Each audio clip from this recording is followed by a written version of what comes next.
This is potato talk, I guess. This is good. This is a new thing we're gonna try. So Yes. we have like 3 or 4 things that we may or may not actually end up talking about. And the first thing, which is just like something I had kind of had floating around for a while, one of my main problems with Overwatch has been outside of loot boxes, there's not really any replayability in that game. And one thing I'd always thought of is like, does it need like actually need a story mode? And I don't mean necessarily a single player story mode. It could be a multiplayer, but just a story mode in general. Like, what do you guys think? Well, I mean, as far as it goes for me, there have been plenty of games, a couple games, anyways, that have succeeded without implementing a story mode and just having the multiplayer shooter aspects. And the biggest one would be like Counter-Strike that comes to mind. I mean, that really doesn't have anything beyond the shooter aspect. True. I don't know. I mean, BlizzCon's coming around. Hopefully, we might get an announcement about something story related for that. I do know that Overwatch has some announcements that they're doing. But I think it's just characters. Yeah, because, well, with a lot of the characters, I don't really understand. I don't know. Maybe it's just me not looking too deep into it, but I feel like they've never really gone too much into why a lot of them are there. Like, really there. I know it's just the story is kind of loosely thrown in there to get a bunch of these different characters just to go into an arena and punch each other. But I think it'd be really cool to have a story mode because they have the game modes that they've had, like Retribution and a lot of the other ones, where they touch on little pieces of story, and they've been really fun. They're multiplayer. You can make them as hard or as easy as you want. Because I know there are people who like Overwatch for the characters and a little bit of the story, but they're not into it as a shooter because not everyone's good at them, but a lot of people like the aesthetic. Yeah. They like all that. And I think it'd be cool if they took, say, things like their Retribution game mode and made that into like an actual story campaign. Like, it has individual missions that can, say, introduce you to new quote unquote new characters. It'd be the ones we all know, but to playing different characters in different roles. It could it could teach you the different roles, teach you the story of these people, why they're there, what happened, also to give more of the world to be filled in. You can have the stuff before Overwatch fell and all that, and just continue throughout the whole thing. And I think it could be a lot of fun doing these missions. I mean, yeah, definitely. Honestly, some of the story events have been some of my favorite events in Overwatch. And it's just like, yeah, and it's just they have a whole bunch of bits too, like through all the introductions to the characters. If you ever sit down and watch all the Blizzard character introductions, there's a whole lot there. Yeah, which I've watched all of them because Blizzard does amazing animations. Yeah. But I think it would be awesome if they were to actually put it all together in like a story that you could just play with people. Yeah. And it could be even for on their end, it could be a way to get in more people to actually come and play the game. Or people who maybe don't care about the so much for the online shooter part. Well, the story is going to be a shooter, obviously, but I don't care for the online competitive scene. They can, buy the game and just play through the story and just play with friends. It could get more people into the game that wouldn't have gotten into it otherwise. Because, the like Retribution and those, the easy mode, for us at least, we just walked right through them. They were just hella easy. So for people who aren't really good at shooters, it could be something for them to do. and also a way to bring, like, say, other people who have maybe stopped playing the game to get them to come back. You know, Mhm. you can learn about some of your favorite characters and know what the fuck is actually going on with people. And also, multiplayer balance would be a lot less of an issue Yeah. in a story mode. Because you can just have it and literally play all the characters you want to play, and not have to really worry about them being underpowered. Yeah, because they're all there for a reason. Yeah, And I think it'd be great to have, like, yeah, you play through all the story, and you know, you beat the mission on. It'll be like, oh, what was it? The one where you're in London, and you're fighting like all the Bastion units. I can't remember Yes. the name of the King's Row. yeah. That one. I'm pretty sure it's King's Row. Where, yeah, you play through it all as the characters they give you, and then once you've done that, you can just go back and play it as whoever you want. You like kind of like unlock like a free mode, and you could just start dicking around with stuff like that. Like, yeah, can we complete the entire campaign with like only Reinhardt, or like shenanigans like that? And I think you can get a lot of fun out of the game. Yeah, you'll have the same thing of like dicks on the internet who just don't want to cooperate. But I feel Yeah. like they might do it a little bit less there. And even then, it'll be a lot easier just to hop in with your friends. Because I mean, like us, it was kind of just like it's a lot easier to get a group of 4 or 5 people to do whatever the story campaign is, than it is to get a full group of the full teams on both sides just to play with friends and only friends. Yeah. Because there are days when it's just like, I don't want to deal with random people on the internet, because sometimes they just Yeah, the random they people on just the upset internet. me. Yeah. So, I mean, JD, do you have any other thoughts on it? Story mode for Overwatch would be interesting. I like to think that they're working on it because there's been a lot of feedback. I was just looking online, the forums, and there's a lot of people talking about how that'd be a big thing. So I definitely think it would be a smart move on Blizzard's part, which Yeah. they're known for doing some pretty smart stuff. They can. I It mean- takes them a while, but they can do good things. Yeah, if there is I think Blizzard is pretty good at listening to the community. More so than a lot of companies. They're good at least catching on to popular ideas and implementing them. They do that a lot. Especially like just listening to BlizzCon and watching all that stuff with JD the other night. There's just a lot of fan favorite stuff that they do. Like stuff that becomes fan favorites that they just like to implement Yeah, just because into their everyone actual wants it. games. And honestly, if it is that popular enough to start gathering like momentum on forums and stuff like that, then I mean, I guess it would just be a case of,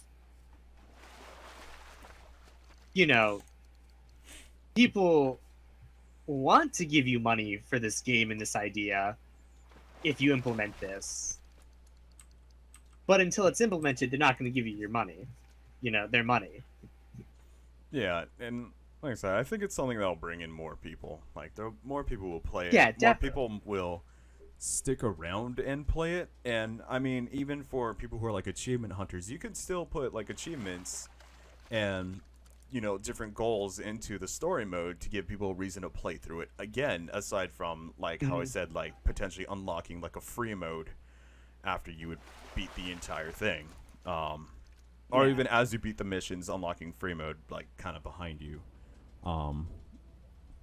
Unlock free mode as you play, and then you can tie certain achievements to the free mode, Yeah, it'd be like, oh, beat it as this, or beat it without, like, this class or this person.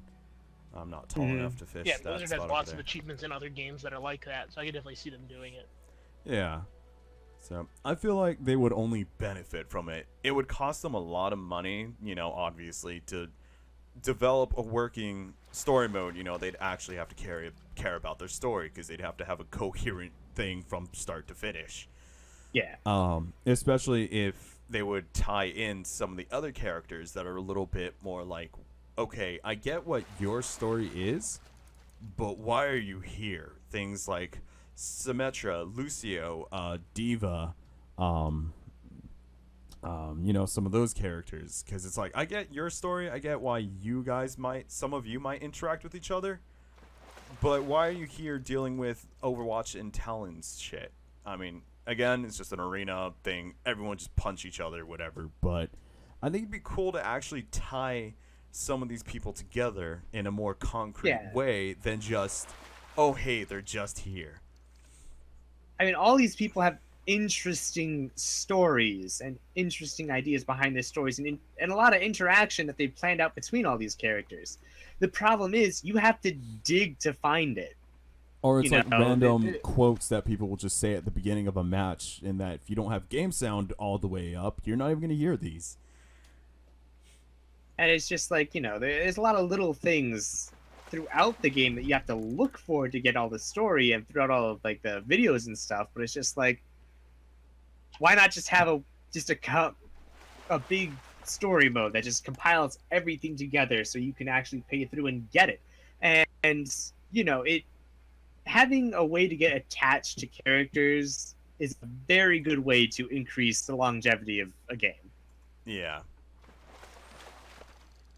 And also with this, they can have more characters that are on the sidelines that aren't, Overwatch heroes to, do all these things. They can have other characters. Because I know they'll show, like, there's this one photo that I keep seeing pop up where it shows a bunch of the old original Overwatch group. And there's this one guy in the front. His name is, like, Liang or something.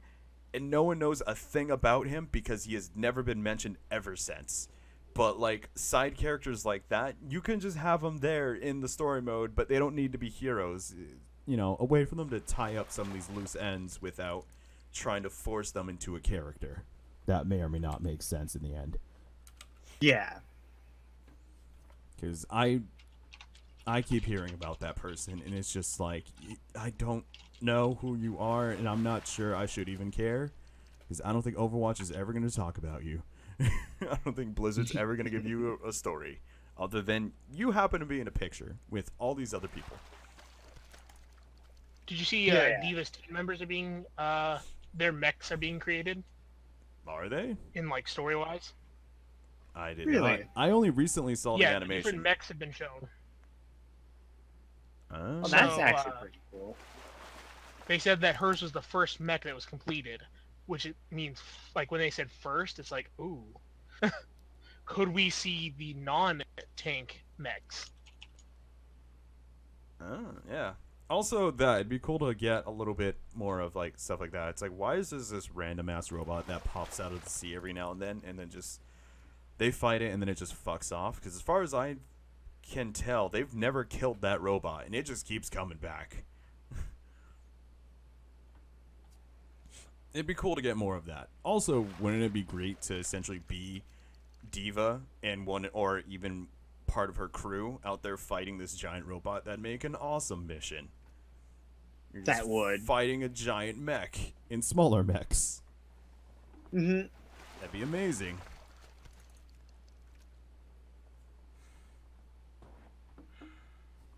Yeah, there's definitely a lot of untapped potential in an Overwatch story, and I don't know. I feel like there's a lot of games that are just like, why aren't you, there's more you could do with this. Yeah, there's more you could do with this than what you're doing. Because honestly, we play Overwatch, but it's more casually than anything. Actually, it is most definitely casual through and through. Yeah. We don't play but nearly mainly enough. because literally the only thing to do is hop into a game and just do the multiplayer grind. shooter, and really, kind of just a grind. Yeah, which is It's why either that or you go competitive. Yeah, which we've had to make our own fun with that game with things like Pudge Wars or Sombra Surprise, really shitty game modes that we make ourselves, which I know other people do. Okay, Pudge Wars wasn't shitty though. Pudge Wars. No, but it was based off of a Warcraft 3 map, therefore it's great. Yeah. Which I feel like we should actually show that off one day. We just need should to- show off Pudgy We just need to get a these days. group together. What the Fuck is that? Oh, I caught a mimic octopus. I need to give it to Nat Bagel. yeah, my new boyfriend, Nat Pagel. Arthas has not returned my feelings, so I think this is gonna have to be my new boyfriend. How It's are over. It's over between you. I mean, Nice. I have flirted with him so many times, and not once has he. He's just constantly giving me the cold shoulder. So I think I need a new boyfriend. Overwatch 2 Electric Boogaloo. I love Overwatch 2. Hey, what's up, Box Gecko? How you What's up? doing? Oh god. One shitty thing about being a dwarf. I'm very short, and I can't go as deep into the water before I'm considered swimming. This is a very specific Yeah, problem that's I like have. the downside to the smaller races. Like, I am But yeah. practically drowning. I'm pretty sure the only thing keeping me down is my armor. Yeah, I don't know. I think Even it if would be Blizzard fun. were to start, yeah, even if Blizzard were to start implementing a story like now, it's gonna be a little while before we see that come to light. Yeah. And even then, they don't have to do it all in one go. It doesn't have to be like, oh, like, story expansion, or like, oh, we've completed the entire story. They can do it, episodically. We have chapter Yeah. 1. It's like, that mission's there. Don't take it away, but put it there. We have chapter 2 And done, I mean- and they could do it every so often as it's ready to roll out. They definitely will also have breaks because they also, yeah, as we mentioned before, they had all those game modes that were just all the little story bits that they can use as just little break periods. Yeah. What is this game? Oh, we're talking about Overwatch. How it doesn't need a story mode, and what could that be? And the game we're currently playing while talking about it is Warcraft. We are just fishing. Yeah, we're just doing this just so you guys have something to watch. We don't have a camera like most people would have for a podcast type thing. Yeah. And yeah, it's something to do. So you guys actually have a visual if you are actually watching and not just having this play in the background on a secondary tab. Which honestly, if you're going to be listening to this, you're probably going to be doing, unless you're going to be throwing questions at us. Which also, yeah, questions are Welcome. welcome. Yeah. But, and on, with Overwatch, one of the biggest things that's been getting a lot of controversy has been loot boxes. Yep. Which I'll let you start with because you recently saw the things on it. So, in case you don't know, there's been a huge controversy about loot boxes recently in the European area. I think, what was it? It started with Belgium and the Netherlands. Yeah, they were the first Those ones two to were- really start cracking down on it. I think right now it's up to 15 countries in Washington State that are all up in arms against loot boxes. Yeah, they're essentially want to classify it as officially classify it as gambling, and therefore Yes. you cannot have it in your video game. I believe in Belgium it's been outright banned from things like Overwatch, Mhm. what was it? FIFA, Overwatch, FIFA, and a lot of Steam games. CS:GO in particular. oh yeah, yeah, because there Wait, was a lot of. FIFA has loot boxes? it has had it Yeah, for the new years. FIFA does. No, they've had it for years. The thing is, Yeah. it doesn't get a lot of attention because, yeah, a FIFA game is released every single year. No one pays attention to it unless you are actually big into FIFA, which they've kind of just slowly learned to accept this, and it never got to the major, it never really got out, like, other games did. Like Overwatch is a big thing that everyone knows about, and when it comes to like FIFA, just if you don't care, you don't care. Loot boxes have been there for years, but No one ever said anything. What so the hell do we you gotta get wait. in a FIFA box? What was it in the new one? It was like the whole thing about you unlock like actual players and stuff to add to your team to go for the more online aspect. yeah. Yeah. So it's not Yeah. just that. It's also like in the NBA, the new basketball one. So imagine you're Yeah. playing this By game, 2K. and this is gonna date me a little bit because I don't really know what's going on in basketball now. But like, imagine you're playing it, and you want to have Kobe in your team. I'm sorry, that'll be $50 in loot boxes to get a chance of getting Kobe, so you can have him on your team. Yeah, and it's pretty much what the FIFA loot boxes are. And honestly, this probably would never have blown out this proportion if EA didn't outright refuse to take away their loot boxes in their game. Yep. Oh yeah, in Star Wars. Yeah, That- they yeah. started this thing with like the Star Wars and all of that, and like all the pay to win from the loot boxes, and then they outright refused to do it, and now it just blew up to Yep. this huge thing that people are starting to crack down on. Sweden's like, bitch, please. Oh, And- that's incredible.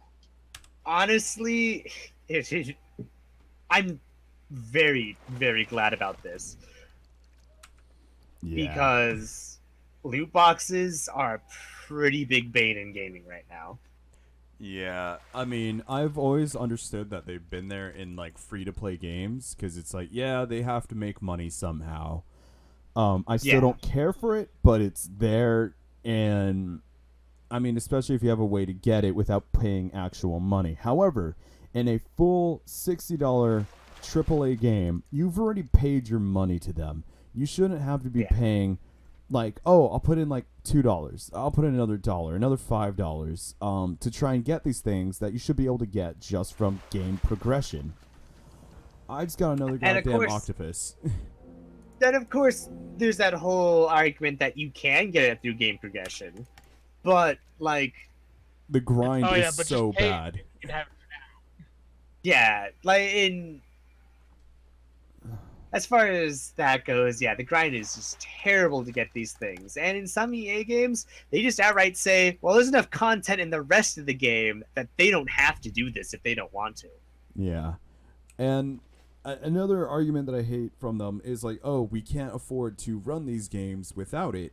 I saw clips from like the what's it called? The NBA game, which Stormy, your last comment just made me think of. It is covered in brand deals. You go to like a Gatorade sponsored gym in the game. You have characters wearing very specific brands of clothing, and it's like these are all brand deals. They made a ton of money before the game even came out just to advertise for these different companies, and then now they're charging you $60 on top for this game, and now they're asking you for another however much money to get these bloody loot boxes.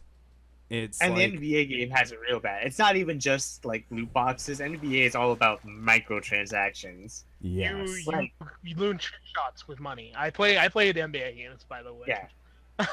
No, yeah, it's all about the grind. Like, especially this new one. Apparently, there was a whole big controversy with the new one, where for hairstyles for your character, you can't preview them until you buy them, and they're only a one-time use item. They're a consumable, essentially. Oh What? yeah, it was. Yes. I'm So, so proud of EA. like 2K, EA, like all of them right now are just essentially, to a lot of companies now, it's not about making a game, it's more about making a system to earn money instead Yeah. of making an actual game. Well, a Which lot is of a lot of problems. a lot of companies I've been seeing, they've been talking about not making games, they're making services. They want a game to last years, not through Yeah. replayability and it being a good game, but through their ability to constantly make money off of it. Making an interactive ad campaign. Exactly. That's essentially what it is. So I'm just glad people are cracking down on loot boxes, because the worst thing with loot boxes is it's not so much, unlike a DLC or a microtransaction for like in-game currency, loot boxes are very similar to gambling, and there are a lot of people with tendencies to get addicted to gambling.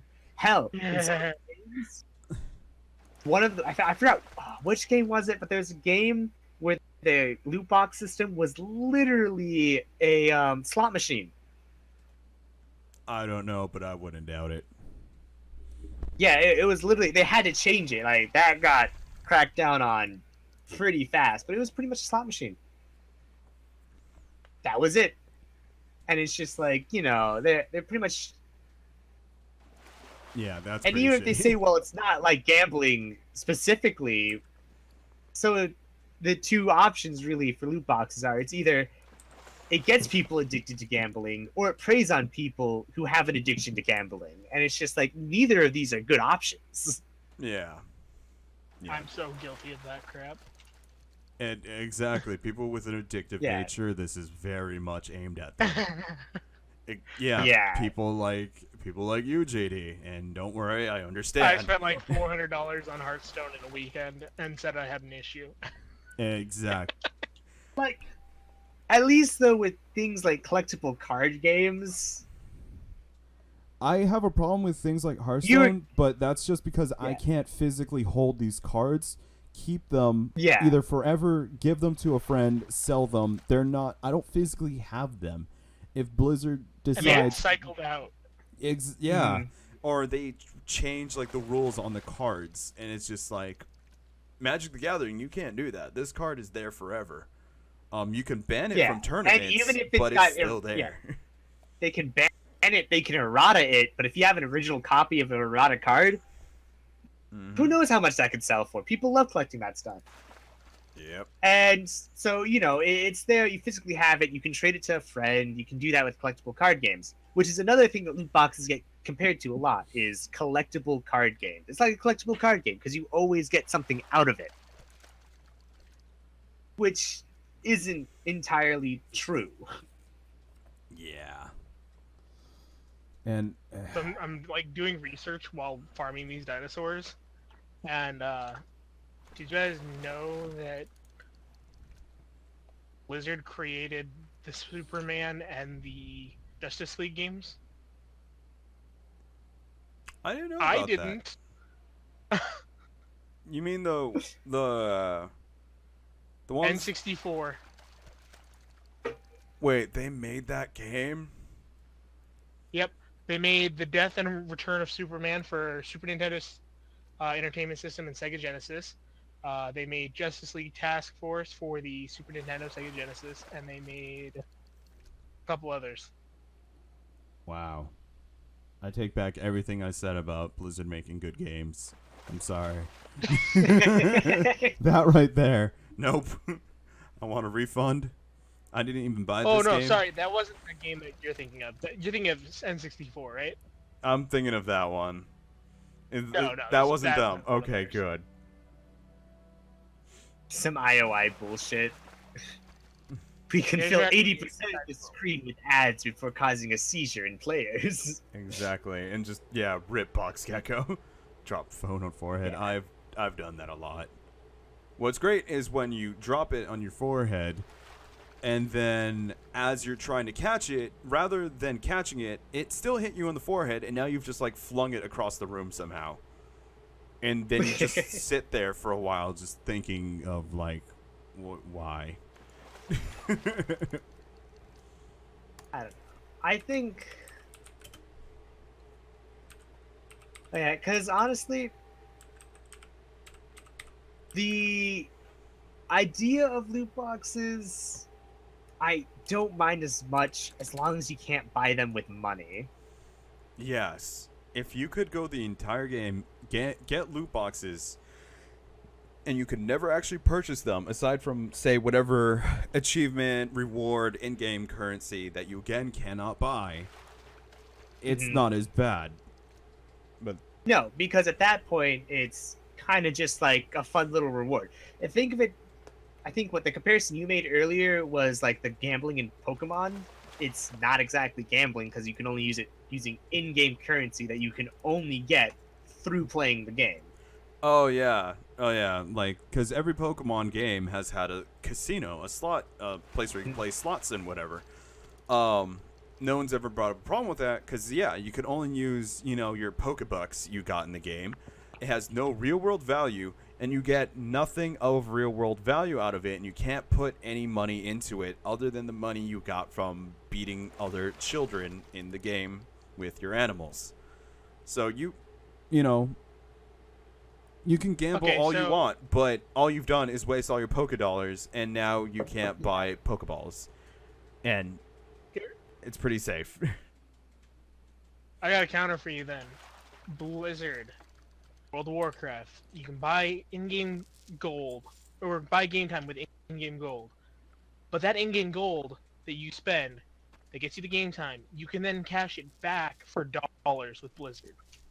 What do you think of that? That also walks that same fine line of, is it, Yeah, That is very true.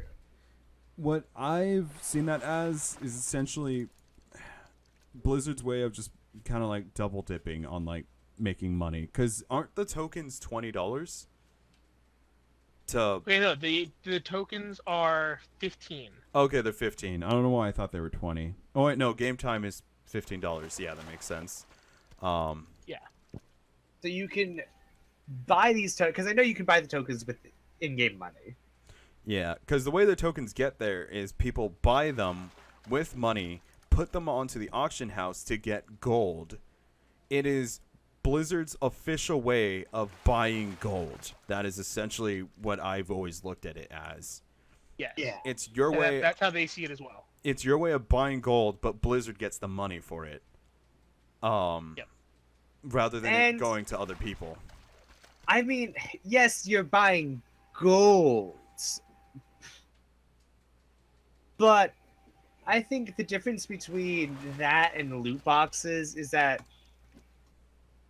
yes, you're essentially buying gold, but the gold you're using is pretty much just to get in-game time. So you're still buying the time. You're just trading it for, like, pretty much grinding for gold to buy in-game time. And it's so the other people can then get gold for paying money. Yeah. But I don't think that's necessarily as bad, because it's not like it's encouraging gambling. So I think that's the big issue everybody has with loot boxes. No, that's more of like a microtransaction, though. It falls under that more than anything. And yeah, microtransactions are still not exactly healthy for gaming. Yeah, which for that for me that's borderline okay, and that's again, it's borderline okay, because for the people who are buying the game time, buying these tokens with your in-game gold, I don't see a problem with that. It's more of like the people who bought the tokens with their real life cash. They're not even getting game time out of it. They're just getting 100 and something thousand gold on average. So I don't know. It's that side of it that I'm a little more wondering about. And again, you don't have to turn that token to game time. How JD said, you could turn it into money on your Blizzard account, so you could use it for other things, which for me, I think of that as just like, oh boy, I get a ton of gold in this game, and I can essentially buy myself the StarCraft 2 expansion that I've been trying to get for years, but I constantly have no money for. So that's what a lot of people are questioning. Yeah. I mean, I don't know. I see it more of as a trade. People are trading money so they don't have to spend time, which I know is a lot of arguments for why loot boxes and microtransactions are bad. But the difference is, in Warcraft, a lot of these people have already, let's be honest, they've done their fair share of grinding already. Slash played, and then slash cry. Yeah, like, I don't know. MMOs are definitely a big beast to tackle when it comes to microtransactions and how they deal with it. Also challenging an MMO company. Like, Yeah. it's not easy to do. Yeah, some of I the mean- smaller ones you could definitely challenge. You'll just get ignored by them. But Blizzard and World of Warcraft, this is a beast. This is its own thing. Yeah. And yes, Sure, You're Stormy, gonna be I- ready for those death threat letters and all that fun. Yeah. It's just like, hey, remember when buying the game that you got the whole thing? yeah, I remember that. Actually, that's a thing that I was thinking of. I remember I bought StarCraft 2 when the game first came out. I had never played a StarCraft game before. But I saw the cinematic and I was just sold. It just looked cool. So I bought it. And I love the game, and I didn't play it for a while just because I didn't. And then I went to play it again, and it suddenly, I'm like, why are there so many microtransactions in this game now? You could buy skins for your units? You could buy voice packs? What is this? Where did this come from? Because, A lot of those were requested, though. I will say that. were they? Because I don't know Okay. if you know, but they were requests at BlizzCon. People wrote in what microtransactions, if any, would people want, and a lot of them said the voice caster was a big one. Getting one of the old StarCraft specialists to come back and do voice casting for games. Okay. But yes, they were requested, but also, is there any way to earn them in game? There are certain skins that you can get through doing achievements. However, that's like the old system that's been there since the game came out. Because I know there were certain skins for certain very specific units, none of which I used because none of them were a Thor unit. And they were there before. But the new ones, you have to buy. I will say, at least none of them are pay to win in any kind. StarCraft 2 is completely, you get good and you win. You don't get good, you lose. No, say with StarCraft 2, a lot of it was people wanted to support the idea of another, the next games and developers. So they said, hey, put something up there so we can donate money, so we can do stuff, and then you guys can create more content. Okay. That was a huge thing with StarCraft. I know that one was. So that is, I don't mind that. I don't mind having stuff in there. Just so like, hey, this is here much less to just trick people into buying these cosmetics, more of just support the game. However, the fact that there is no way to earn them in game, that you have to buy them and there's no other way, that's pretty garbage. Yeah, that's what Stormy is saying in the chat right now, Yeah. and Box Gecko also agrees with. Because what I think of is Don't Starve. How, yes, you could, whenever the new skins and outfits and everything come out, you can buy all of them. However, you can get them all if you play the game enough. I mean, we just didn't put the time in to grind for them, but I mean, with what little we did, we got good chunks of them. Yeah. And I bought one pack. And that was just I also because. bought one pack for. Yeah, it was. I've been playing this game for years, and if I could throw them more money, I would. Which I did, but again, there was a way to get it without purchasing it. That's what I liked. If I really wanted to, I don't have to spend money. I could just spend some more time, and I could get all these items. And the other thing is, you couldn't buy the boxes. You weren't buying boxes for a chance to get the items. You were just straight up buying the items. Yeah. See, that's what I think is nice. You can earn all these items through the loot boxes, yes. And they honestly, if you ever play Don't Starve together in their events, the loot boxes are pretty liberal. Yeah, you get them very often. Very often. Yeah. Especially if they're a specific event where it's a different map, because those you can essentially double dip, because you get boxes from playing the new map, and then you log into your regular world, and you'll have another box waiting for you because it counts Yeah. as playing the game, and it's its own thing. So you get twice as many boxes, and you didn't pay for those boxes because you cannot buy those boxes. You cannot buy chances at getting items. You either buy the items outright or you earn them Yeah. through the game. And it's Yes. I think that's a good system on how to do it. If they want to like support you, or if they don't have the time to grind and they just want them, they can give you money. And they're usually a fair price too. I think it was like $10 for all of the clothing sets, and then it was like $20 for all the clothing and the items. Was that what it was? It was something along those lines. Yeah, so honestly, like that, I don't mind. That I think is a good way to do it. I'm so sick of the buy this for in-game currency, only 400k gold, and then you can buy the gold booster packs to get things faster. Harry, this thing's 2 weeks long, by the way. Players you don't want to play, you only get about 1,000 a day, as you know. Yeah, I hate that. That has always been like my problem with like mobile games, because most mobile games run off of something like that, and Yes. I can't stand it. I understand I got those games for free, but also partly that they're so in your face about it. Yeah, very nickel and dimey. Matt, I just noticed you got friggin' 75 in Fishing, Oh yeah. which thanks to your fishing Okay. pole, you're getting higher than that.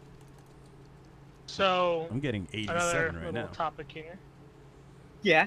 Go right ahead. The top Diablo 3 real money auction house maker made over 130,000 during the short time that the real money auction house was a thing. He would buy items for less than $1 worth of in-game gold, and then he would sell the item on the real money auction house for $150. That is. Good businessman or absolute criminal? Both. Both. Both. That is both. That is. And honestly, you would think the developers would have a way to prevent that from happening. Well, the thing was, is like he put in the time and he did that. You know, can people? I mean, and he did extensive research on the items. He comparison to all the prices. I mean, he had to do serious work to do this. So it wasn't like something everybody could just pick up and do. Most people only made $5 a day. You know, what's that? $35 a week. Yeah. But I should mean, it it's not be bad, able but- allowed in the first place? Yeah. I feel like I think that that's should the not be real allowed.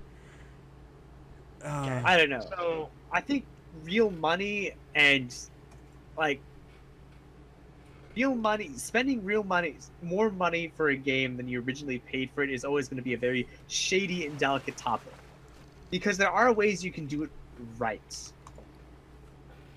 But I think that way is just not okay. Because Okay. that is, you're not supporting the game, really. you're making a living. Yeah. You're making a living. You're trying to make a living Yeah. off of it. I'm messing with Chad A little bit. I just gave Stormy and Gecko 1,000 potatoes each, and Stormy's already lost hers. It's like, speaking of bad gambling habits. So, for a little while now, the real money auction house has been an idea that's being Oh, goodbye, JD. back, you know, whatnot. What? Okay, You're cutting out a bit. Yeah, you cut out. Oh. Yeah, I was tapping out. Oh, okay. But they're working towards bringing the real money auction house to Hearthstone. Now, here's why they're defending it.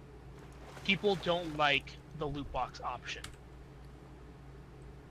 So they're going to offer the chance to sell the card game like you would in a trading card store. Okay.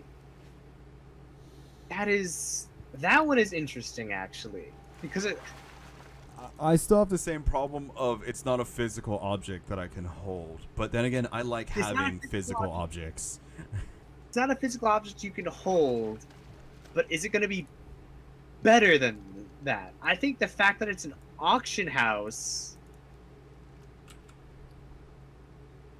definitely makes it worse, because honestly, people can just jack up the prices on certain things. But I do know Hearthstone is very popular, Yeah. so there's going to be a lot of these things out on the market. Yeah, it's Also, still the not fact that confirmed whether or not they're going to do it, but they're taking like polls on it and shit. I mean, if you know anyone who plays card games seriously with actual cards like Magic the Gathering, Yu-Gi-Oh, Pokemon, the first thing they'll tell you is don't buy booster packs to build your deck. Buy singles. It is almost universally going to be cheaper for you to do that. yeah, buying booster packs, I mean, like when it comes to Magic the Gathering, it's usually just like, I got like $2.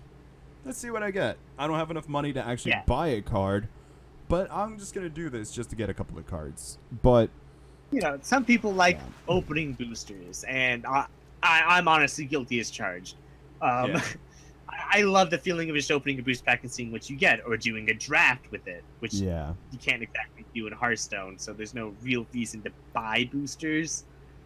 Also with Hearthstone, the fact that, because JD, you're saying it was a real money auction house? Yeah, this was a real money auction house. Yeah. People were making a crap ton on Diablo 3.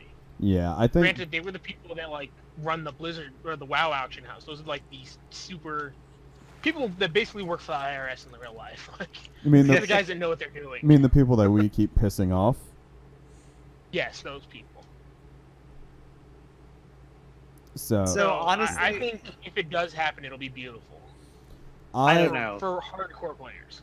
For hardcore players, yes, they can get the exact cards they need, but I think the fact that you're paying real money is kind of shitty, because there is an in-game currency. It is absolute garbage to get, but it is there. Mm-hmm. In my eyes, it meets the criteria. You can earn it, but instead you can just pay for it. Yeah, it's... Yeah. I don't know. The fact that you're paying for it with actual cash. And I mean, the people that are buying them have money. Yeah. Is it better than loot boxes? Is it better than the random card opening? I think it's the real question.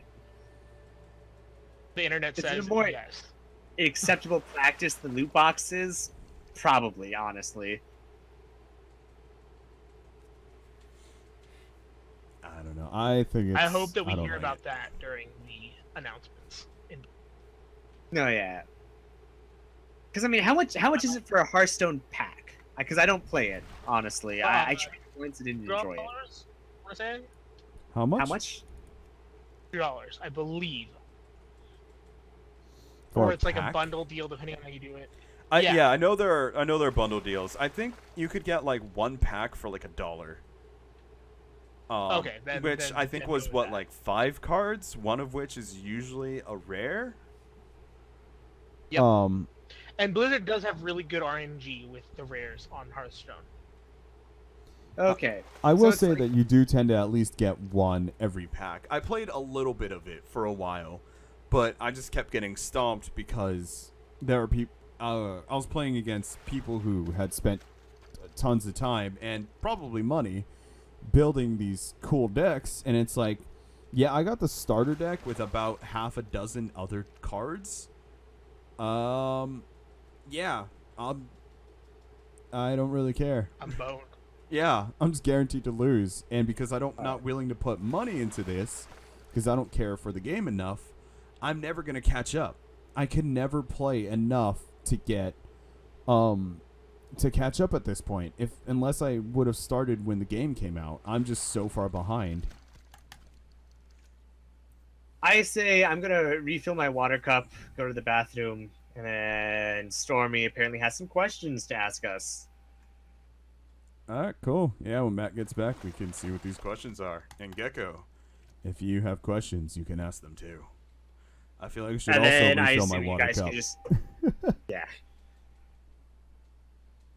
We've actually been doing this for a little while. yeah. Alright, be right back. All right. JD, I already got another friggin' Nat Pagel item for tomorrow. I'll raise you that and say that I've farmed out 2,000 dinosaur bones. But Nat Pagel will be my friend. I'm gonna have a badass raptor mount But that I've wanted for like the longest time. But I'm that much closer to having Nat Pagel be my friend. I will be closer than you. Derek, remember, I don't sleep for 3 or 4 days at a time when I get into something. Do not tempt me. I know. Alright. The worst part is, unlike normal people, I don't hate life during that time. Yeah, that's true. I'm just pretty normal. Alright. I'm gonna be right back. I'm gonna grab something to drink too. Alrighty. I'm To gonna. anybody in chat, I do not have chat open, so I don't see anything being said. They're gone. You're on your own. Yeah. It's just total permission to just raise hell. Yeah, you essentially have no adult supervision right now, guys. So don't set the stream on fire. I totally just imagined that, and like Ari with an extinguisher trying to control everything.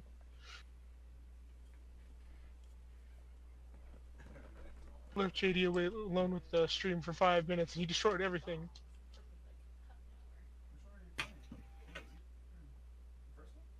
Oh, sounds like Matt's on his way back.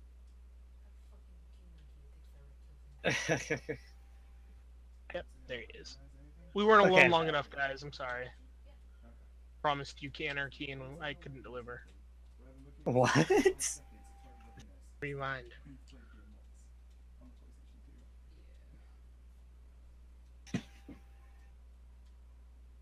Reigns of the Black Primal Raptor. Alright. I take it Derek's still gone? Yes. Ooh, I do not have the red Primal Raptor yet. I wonder if I'll get lucky enough to get that. I do have to preface that these are questions from Yahoo Answers. Okay. Question to everybody in stream. Who plays WoW while we're waiting for Derek? When I say who plays WoW, I don't mean who played 30 weeks or 30 days. I mean who plays WoW. I challenge anyone to a slash played contest with my main. Spoiler alert, you'll lose. I'll say that with pride, or an attempt at it. Oh, God. JD, did you know dinosaurs have feathers? Dinosaurs did have feathers. When I first found that out, I didn't believe it. I was really pissed when someone told me. I actually think I stabbed the kid. I was at school, and somebody told me that night. I'm pretty sure I stabbed him. I loved Jurassic Park growing up. But, yeah, they had feathers. I never would have guessed. Who's messaging me?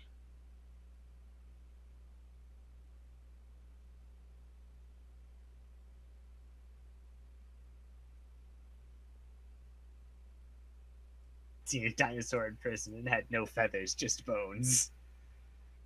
I get it. I played it once when I was 12, didn't understand the minimap, and glitched through a pile of trash by spam crouching.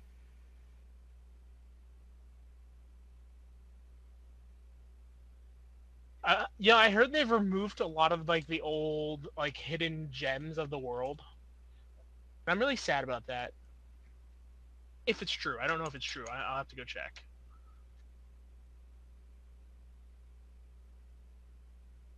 I'm a thorough WoW addict, everybody. I want all of you to pray for me.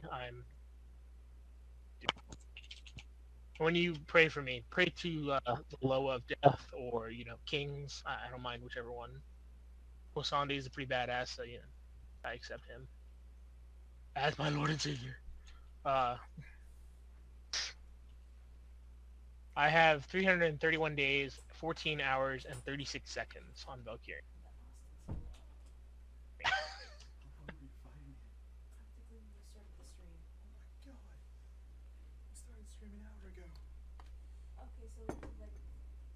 Man.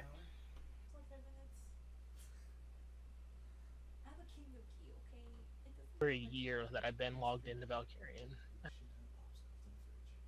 So much time. So honestly, this is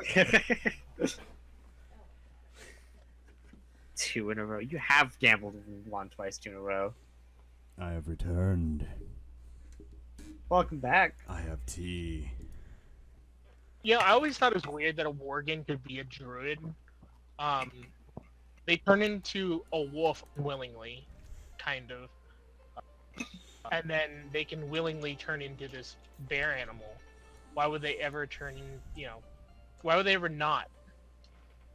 The vast majority of the worgens hate their transformation. Maybe the Story-wise, Worgen was actually a furry, so he's actually really into it. I don't know, man. Why are Alright. you yelling into eardrums, Derek? Jesus.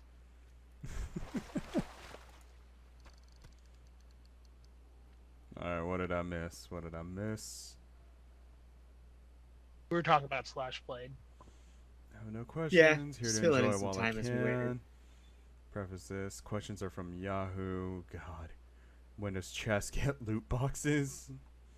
I wouldn't doubt it. I wouldn't fucking doubt it. If someone were to make a game that was essentially chess with loot boxes. Oh, that chess game, I'm totally getting it, by the way. What? Chessaria. It's on Steam. Never heard of it. Sorry, you mentioned chess. It's a chess game with a fantasy RPG twist. Instead of just trying to take their king, you try to complete missions on the board. Oh, you know what? You started talking about it before.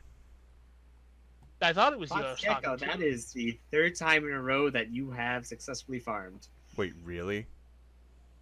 Yes, that is the 3rd time What in was a row my right now. record? Was it 4 or 5? Oh, that's right. Oh, you won like 4 or 5 times in a row. Gambling the max Yeah, amount. if he beats my too. record, we have to kick him out of the column. We never let him come back again. I just Alright, hear Ari in the so- background saying it's rigged.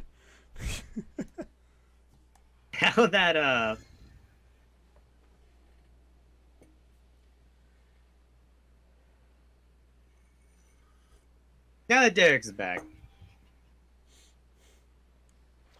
what should our next topic be about? I had a couple other topics lined out, but I take some questions from chat first before we move on. Oh, yeah, if you guys have any questions, this would be... If you guys have any questions, throw them up. Mm-hmm. Are you a loot box? I am not. First Yahoo question. Oh boy. Oh, good. We're getting Yahoo I just had a really questions. dark image in my brain of breaking Derek open, ripping out his guts, and looking for the loot. That is a bit dark. Just a bit. I got all commons. Yeah, I was gonna say, I'm a human, so you're gonna get nothing but commons. You get the exact same thing from breaking open any other human. And, in fact, these will be poorer quality, because I have asthma. And, like, so many problems. You're gonna get worse quality out of me. How Brits can live in the UK, which is full of haunted houses. I'd First love Yahoo it. question. Is it Love bad to it. think I have thought Of a similar question of, like, how is not everything in the world not fucking haunted? If, like, humans have lived and died on just about every square inch of the planet, how is it not haunted? How is not every inch of, like, the earth haunted? If I hear ghost in house, I'm out of there packing my stuff and moving states. Oh, okay. Okay, but here's the thing, Box Gecko, with that. My uncle has a really good thing with that. He keeps looking at houses out in, like, Iowa or Ohio. I don't know, middle fucking nowhere. And for, like, $100,000, you could buy a, like, massive, like, 5-bedroom house But it's haunted. with several acres of land, probably haunted. My uncle has a thing. When he goes into the house, he's just gonna flat out state to the ghost, I have purchased this house. You are welcome to stay in this room. You can do whatever you want in there, Just don't set the house on fire. You know, you can have that room rent free, but the rest of the house is mine. We cool? That is his compromise with the ghosts. Like, I'll give you your own room, but I bought the house. Yeah, I mean, he's even said, he's like, you can have the attic, which has the window, so you can scare people from the attic, you know, that look at the house. You know, it's an added bonus of the room. But it's haunted as shit. I mean, So people who live in haunted houses are brave. And I think that's what it is. They're braver than we are. I think it depends. I really do. I think it depends. If I knew the type of ghost it was before moving in. It's not just because it's haunted doesn't mean it's haunted in a bad way. Is it a Casper, or are we talking Poltergeist? Yeah. You know, I would probably enjoy Poltergeist, though. I'm like, go ahead, buddy. You kill me, and we haunt this place together for life. And I promise you, I will make your eternity hell. Challenge accepted. Well, it's like I keep telling my friend that if I come back as a ghost, I'm gonna be a helpful ghost to her by helping her get off her soda habit by shaking every single soda can in her fridge. So whenever she opens a soda, it always explodes in her face. I'm being helpful.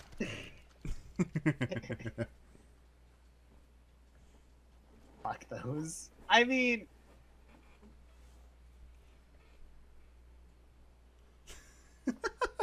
Fucking Stormy. if me switching headlong into a haunted house with my glow-in-the-dark Hasbro TM copyright all right to share the Ouija board. Any spooky voids? Are there any Luigis? Alright, so, No. without any spoilers, has anyone seen The Nun? No. No. You guys haven't? Everybody in chat, I'll give a couple minutes. Personally, I did see it. I enjoyed it. I need to apparently watch all of the movies connected to it. But I thoroughly enjoyed it. And I think it's probably one of the better horror movies we've had in a long time. That's good. I feel like horror is something that just needs a bit of a kickstart. I've never really cared for horror movies because I'm very easily startled, and so many horror movies just completely rely on jump scares. So I just spend the entire movie just having a mild anxiety attack, and I don't enjoy it. It's like, I think the whole horror genre in general has gotten too reliant on jump scares instead of actually trying to build up tension. Because, yes, jump scares can work when, you know, used properly. But when your entire movie is just nothing but jump scares, it's just like, could you not? Yes. 'Cause, to be honest, the way a jump scare is supposed to work is it's supposed to be the relief, to be honest. Because it's all the build-up and the tension and the movie and the mood and the scenery and everything that builds up to that one moment where they actually genuinely try to scare you. And that's what the jump scare is. Yeah. Oh, man. What was... But recently, it's just like they kind of just What was the name of that? said, screw that. We can just startle people by jump scares and jump scares only. Not a haunted movie. A scary movie I saw was Crimson Peak, and I actually really enjoyed that one. Because it wasn't full-on jump scares. It was actually more about everything about the movie just screams something is not right. And then how you said, Yes. Matt, like, They weren't jump scares, but the actual scary scenes were definitely like the relief of, like, you know, the payoff. I really liked it. Also, we mainly went to go see it because Tom Hiddleston was in it, and we Tom like him. Hiddleston is a sexy man, bitch. we like him. Did you see the Loki at Comic-Con every year? I know Matt has. Hmm? There's the Loki brothers at Comic-Con. They're like, they both dress up as him, and they actually look like they could be his stunt double. I have not. You want a Yeah. seriously good horror movie? Watch Before I Wake. Shit fucked me up real good. Seeing the old ass one from like the 1900s, but not the real one. Yeah, I know the old Nun was marked. To put it nicely. I mean, I went There's to some fucking Catholic school with actual nuns. the horror movies that have been done right are the ones where like half the cast dies during the making of it or directly after it. Yeah. It's like you know they've done good when some dark shit happens on set. Well, it wasn't like The Exorcist, like, absolutely nothing good happened to anybody in the cast. No, and the Omen, people died during that. A lot of people died during that. I want to The actually watch Poltergeist. that. The Omen. I never The- saw the the original. original Omen? Yeah, I never saw it actually. Derek, Did I'm he telling you know? right now, That's that how movie you is knew bad. they done fucked up.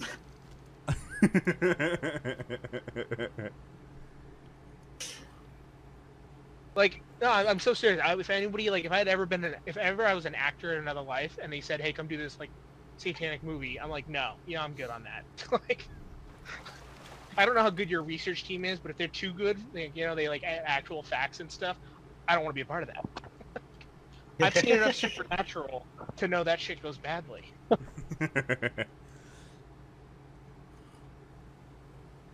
Top 3 horror movies Before I before I Wake. wake. Taking a Deborah Logan, the the Babadook.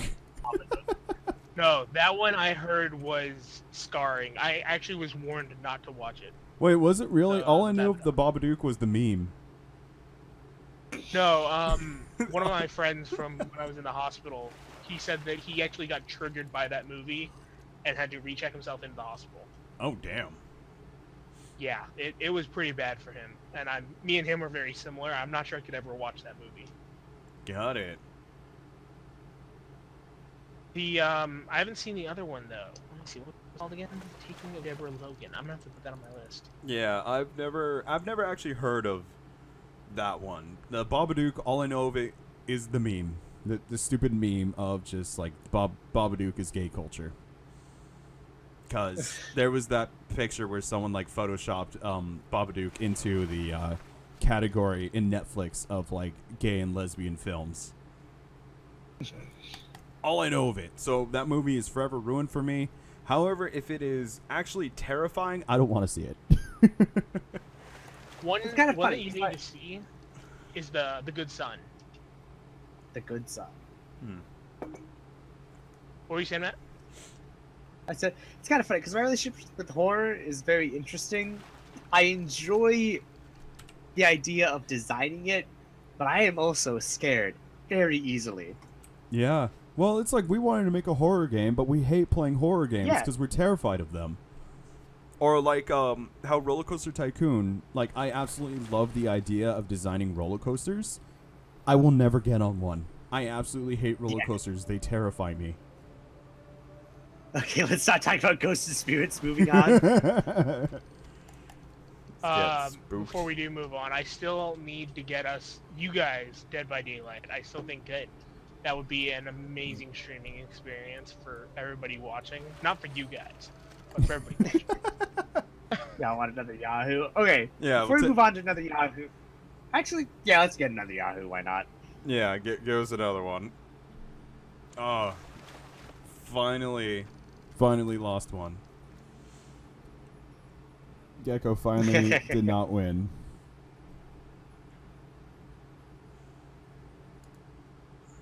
Gecko, how many potatoes do you even have? You should actually be pretty high up there.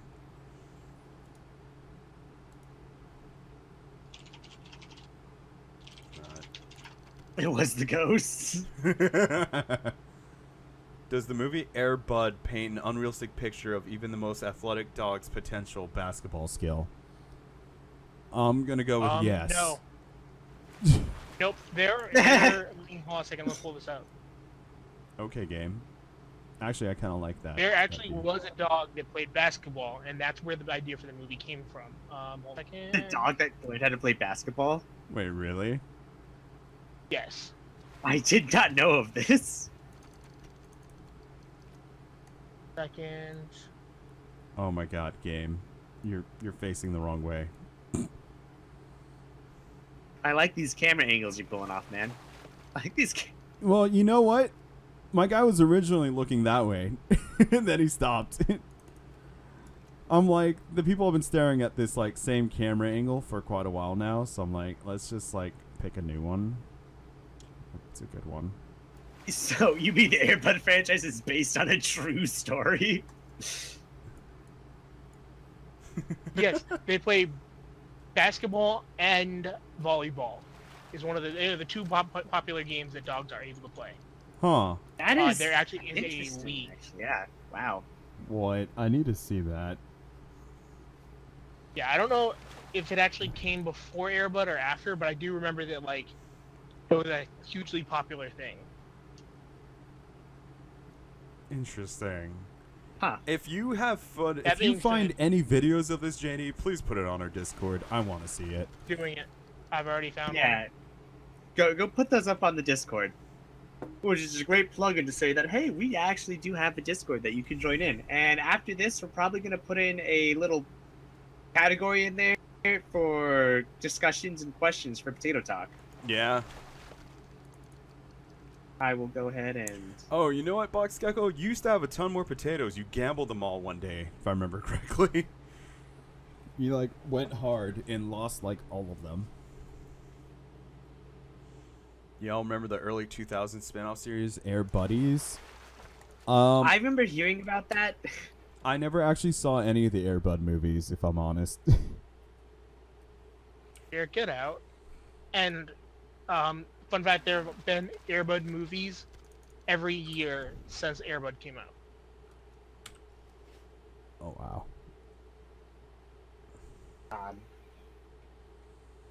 And Gecko, you just have potatoes because you've watched so many of our streams, and also I gave you like 1,000 at the beginning of it, and you won like 3 times in a row. All these things help with This is having true. many potatoes. And just in like fish alone that I'm sitting on right now, I have like, what is that? 40. I have a lot of gold. Also, Matt, I have like some fucking medals for you. I should open up all these boxes. I should open up... There you But go. alright. Take those. You actually use those. I don't. I actually have to open up Discord, which I haven't. Wow. Did you stare at gambled at all before I left for my summer job? Yes, you did.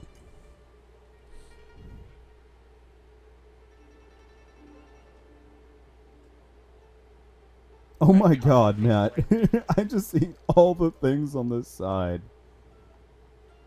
How many Oh yeah, I just opened up all the How many boxes did you get? boxes. I had like a row and a half of boxes. I had like... What? I have picked up 2 boxes this entire time. Yeah, put I in had the like Discord one, two, page. They're like a 1% I had drop like for 10 me. boxes.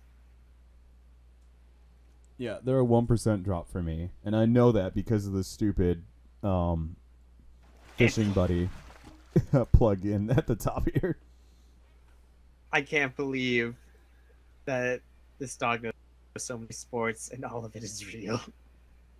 That is just ridiculous. Alright, so let's see. Because, yeah, when it comes to, like, topics that I had written down was just Overwatch New Story I'm Mode, pretty sure that dog. loot boxes are shitty, microtransactions. Those are the main ones I wrote. And then like questions from people. So I do have some questions that were asked before that we really... So, one of the things that I wrote down was, what got us all into gaming?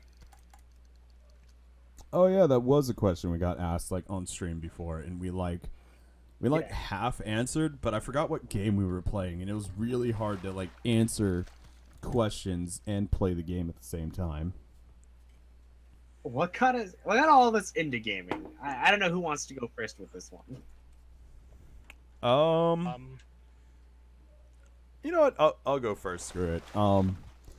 Main thing that got me into gaming was oddly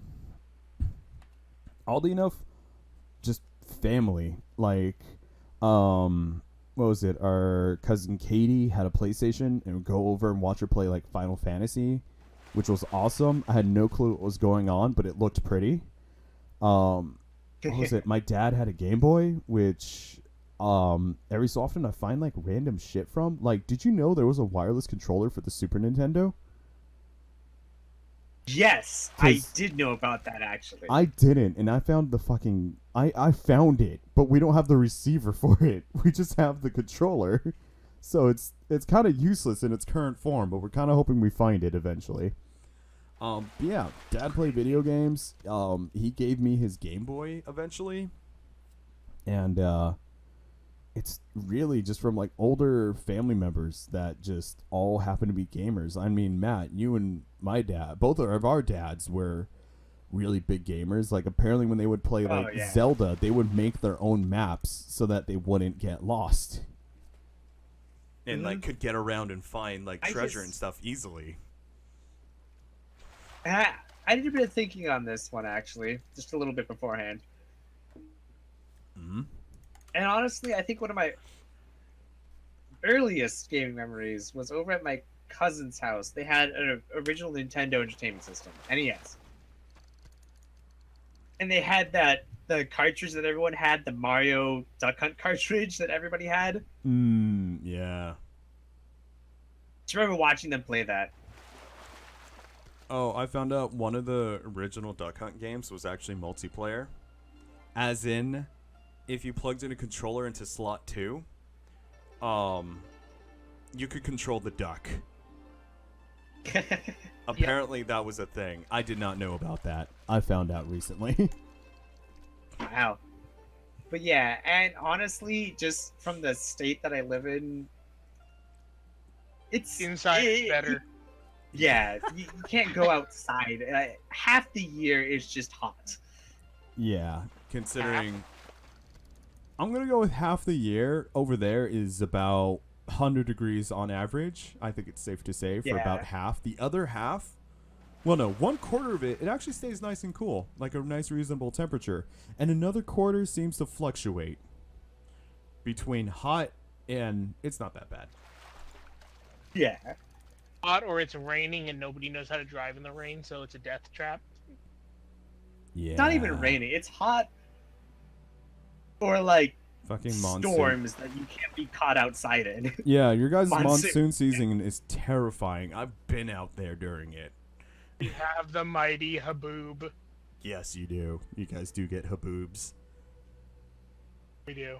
But yeah. I love that. So, our worst natural honestly, disaster is that. between family and that, it was pretty easy to get into gaming, honestly, because it's not like there's much else to do for some of the year. Yeah. I didn't, as a kid, always enjoyed going outside when I could, but Yeah, because I mean, we would play, tag, basketball, whatever, football when we were kids. Yeah. But go over to during the park. summer, we would go outside for a while, and then it just eventually get too hot, and we have to come back inside. And by nighttime, it's like we're tired, we don't want to go out. Let's play video games. Also, that's when we were allowed to play because it was after like 7 o'clock, and you could finally start using electronics.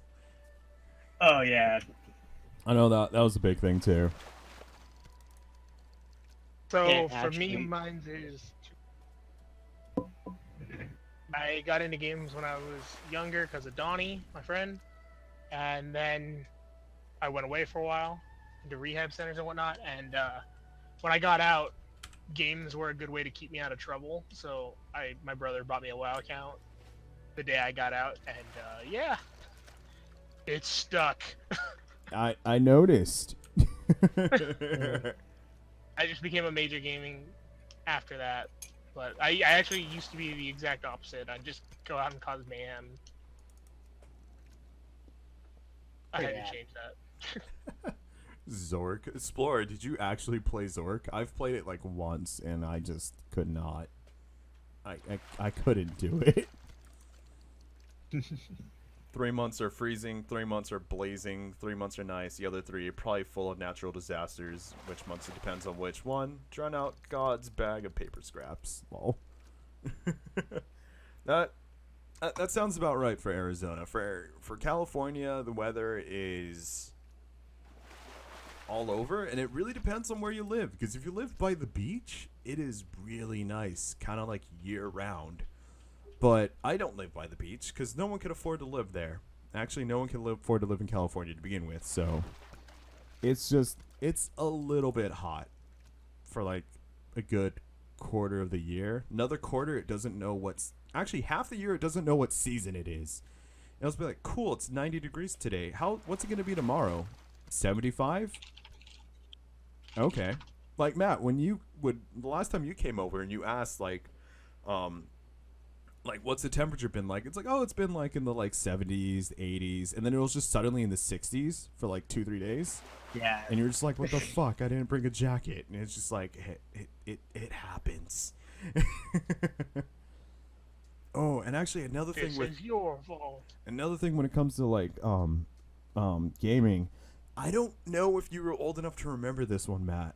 At Grandpa's house, you know how like Chris and Isaac, how they always play video games. There was one game system they had. It was this little box, and you would play like Asteroids with like some shitty controller. And the big thing was you had these little sleeves that you could put in front of the screen that were different colors. So if you wanted the game to be red, you put this little like plastic sleeve in front of it, and it was red. And then you wanted to make it green. Don't you took remember that out, but and you'd put another one in there, and it's green now. Yeah. I don't remember that, but I do know exactly what you're talking about. Yeah, they had one, and I remember playing it, and I fucking loved that thing because it was Asteroids, and Asteroids is so much fun. And it was just like, oh, now it's green. Now it's red. Now we don't have any of the other colors because Chris and Isaac lost them all. I think my favorite fact about those is that like when you'd play Pong and it would be like all the different sleeves to change it to the different sports. Mm-hmm. That was my favorite little sleeve thing. It's just like, you have to have variety somehow back then for gaming, considering how you couldn't make it too complex. Oh yeah. And I mean, another thing that probably helped with our family was Auntie Louisville and Uncle John's game cabinet that they had. That, as far as I'm concerned, they've always had that cabinet. Yeah. Which, by the way, Matt, Honestly, I recently found the our old computer. I need to tear it apart and see if we have parts that we could salvage To fix it. Yeah, to fix it. Why? It's ancient. It's been in our family, as far as Because- we're concerned, forever, and it has Thousands of games on it. It's just always been there, and there's just so many fond memories playing it. Yeah, we just want to restore it essentially. Yeah. Because it's so fun playing it. So this is nostalgia factor, not like I need this in my life. Yeah, Yeah. if we were to build one, as you kind of want to do, Matt, we'd build it with good new parts, relatively new parts. Mhm. But because the main thing is the hard drive is good. It's a good hard drive. It's just a lot of the things around it are crap and old, and full of literal bugs. So we need Yes. to get computer parts that still use the old ribbon system. And not the we need SATA old ribbon cables. cables. which I recently found our old computer, and I just need to tear it apart and see if it's old enough to have ribbons. I'm not sure if it is, but I'm kind of hoping it does. My dad was a Zork guy. And- First exposure to gaming, it was god-awful experience. Zork is hard. I cannot do text-based. But then again, I can't spell, which really doesn't help.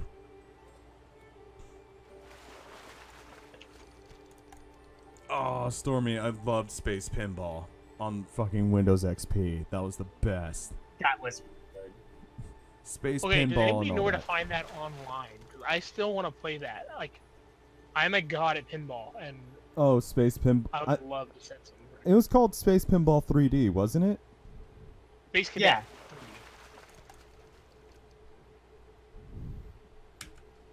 Cadet. I know there has to be an online version of it. There's no way that that's not been preserved. I don't know. I mean, actually, if I break out that old computer, it probably has Space Pim. It probably has that on it. It ran XP,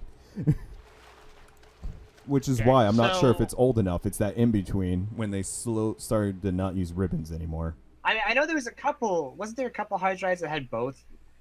There were, yeah, because SATA cables were the new thing.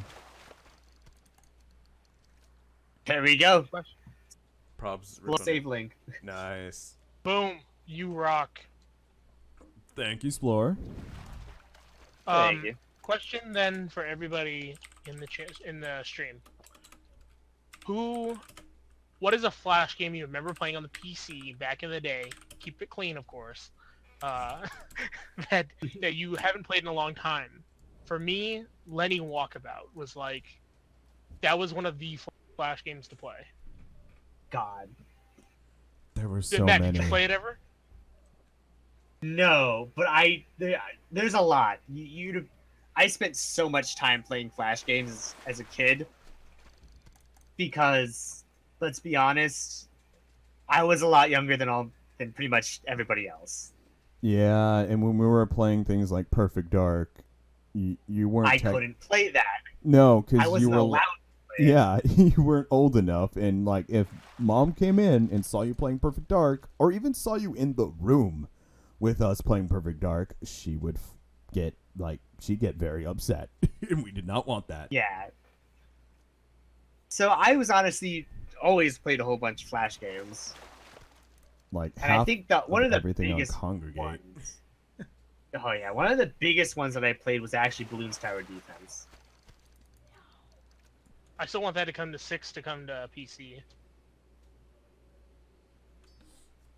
You mean like the games you played in the computer lab when you thought the teacher wasn't looking? Exactly. I played so many, just so many games. There was, yeah, like the Balloons Tower Defense. I remember just playing Balloons before they made the Tower Defense ones. Yeah, there was Buddy those. Simulator? Oh, I remember Buddy Simulator. Oh man. God. There was it Kick the Turtle? Toss the Turtle. Toss the turtle. That's what it was. HomestarRunner.com. God. Yes. I used two. One was like addictinggames.com, which I'm not sure if it's still around anymore, and Congregate, which I know still is around because on occasion I'll pop back on Addicting there. Games, at least as of like 2 years ago, Addicting Games is still around. You will not recognize it though. Got it. They like completely changed. I mean, it's been years. I wouldn't doubt it. But I got really attached to the little gray bubble dude, so I had to buy the W Bush skin so I wouldn't feel bad about beating it up. Yeah, Homestar Runner.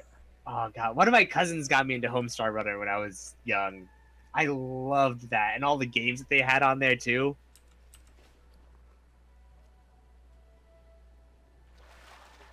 I still play Toss the Turtle. Wow. I'm on addictivegames.com right now. Yeah, it is definitely not the same. Yeah, this is extremely weird. The only one thing I care about. Oh, yep, there it is. Spank the Monkey. Oh yeah, that game. There was like one game I was looking for. Is it here? Toss the Turtle. What was that tower defense game that we played? The something Y2K tower defense. Yeah, I think that's what it was. It was like Y2K Tower Defense, and it was hard. it was really hard. It got unfair very quickly. Yeah. Oh yeah. I actually recently went back like a year or two ago and beat it. Because yeah, I had to close that chapter of my childhood. Defend your castle. Oh my Oh, yeah. god. I love those ones. You know what this makes me want to play though? StarCraft 2. What? Because of all the I games? put way too much time into Defender Castle. Oh Matt, my god. I desire a change in scenery. I'm a fish by our farms.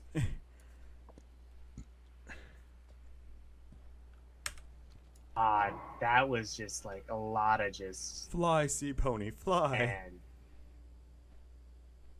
Also, I want to see if we catch any different fish over on this side, in the valley.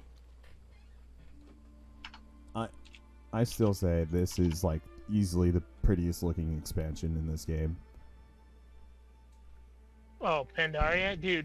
I mean, Draenor's a lot of really beautiful one also, and I I- think Legion Yeah. is really nice. we haven't explored enough of Draenor yet. Yeah. Although I do like it. Yes, so do I. Yeah, God, this is just so many things I remember playing as a kid. Greetings, wanderer. What do you have for fishing? Okay, Another no. one? Eh, Another set of just games that I played was the there we go. Escape the Room games. Yeah. I like those. It'd be like escape the car, escape the like bathroom, whatever. Yeah. Just like, where am I? Oh god, I was like, where am I? And why do I feel so trapped? Was like the intro to all those like that there's a series of escape room games. It always had that intro. It's just Guys, I found the original balloons. Yeah. It wasn't even tower defense yet, was it? Because I remember playing the original ones. Yeah, this. Those were fun. Holy crap. Wizard 101. Talk about a throwback. I mean, speaking of throwbacks, some of the favorite games that you guys have. Toontown. Throwing it out there, Toontown. As one of your favorite I- games of all time. I still have it installed. I have the Toontown Rewritten installed. It's free to play. Disney gave up the script so that people can continue playing the game. I believe you can send in a request to have your old character revived Oh if wow. they still have access to that. It's amazing. It was the first game that I raided in. Way Toon- back when. Toontown was my first Also, MMO. Derek has fishing. Dad didn't even know it was multiplayer, which is Why I got to play it. The first MMO I ever played was Maple Story, and I played I played a bit of it.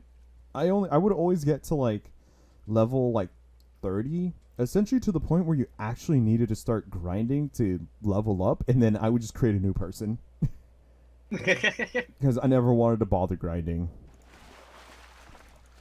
I remember one of the big things for Toontown was like when I first started playing, I was like probably like 10 or 11, and we were trying to find ways, me and Donnie, to get around the Disney censorship, and we got banned many times.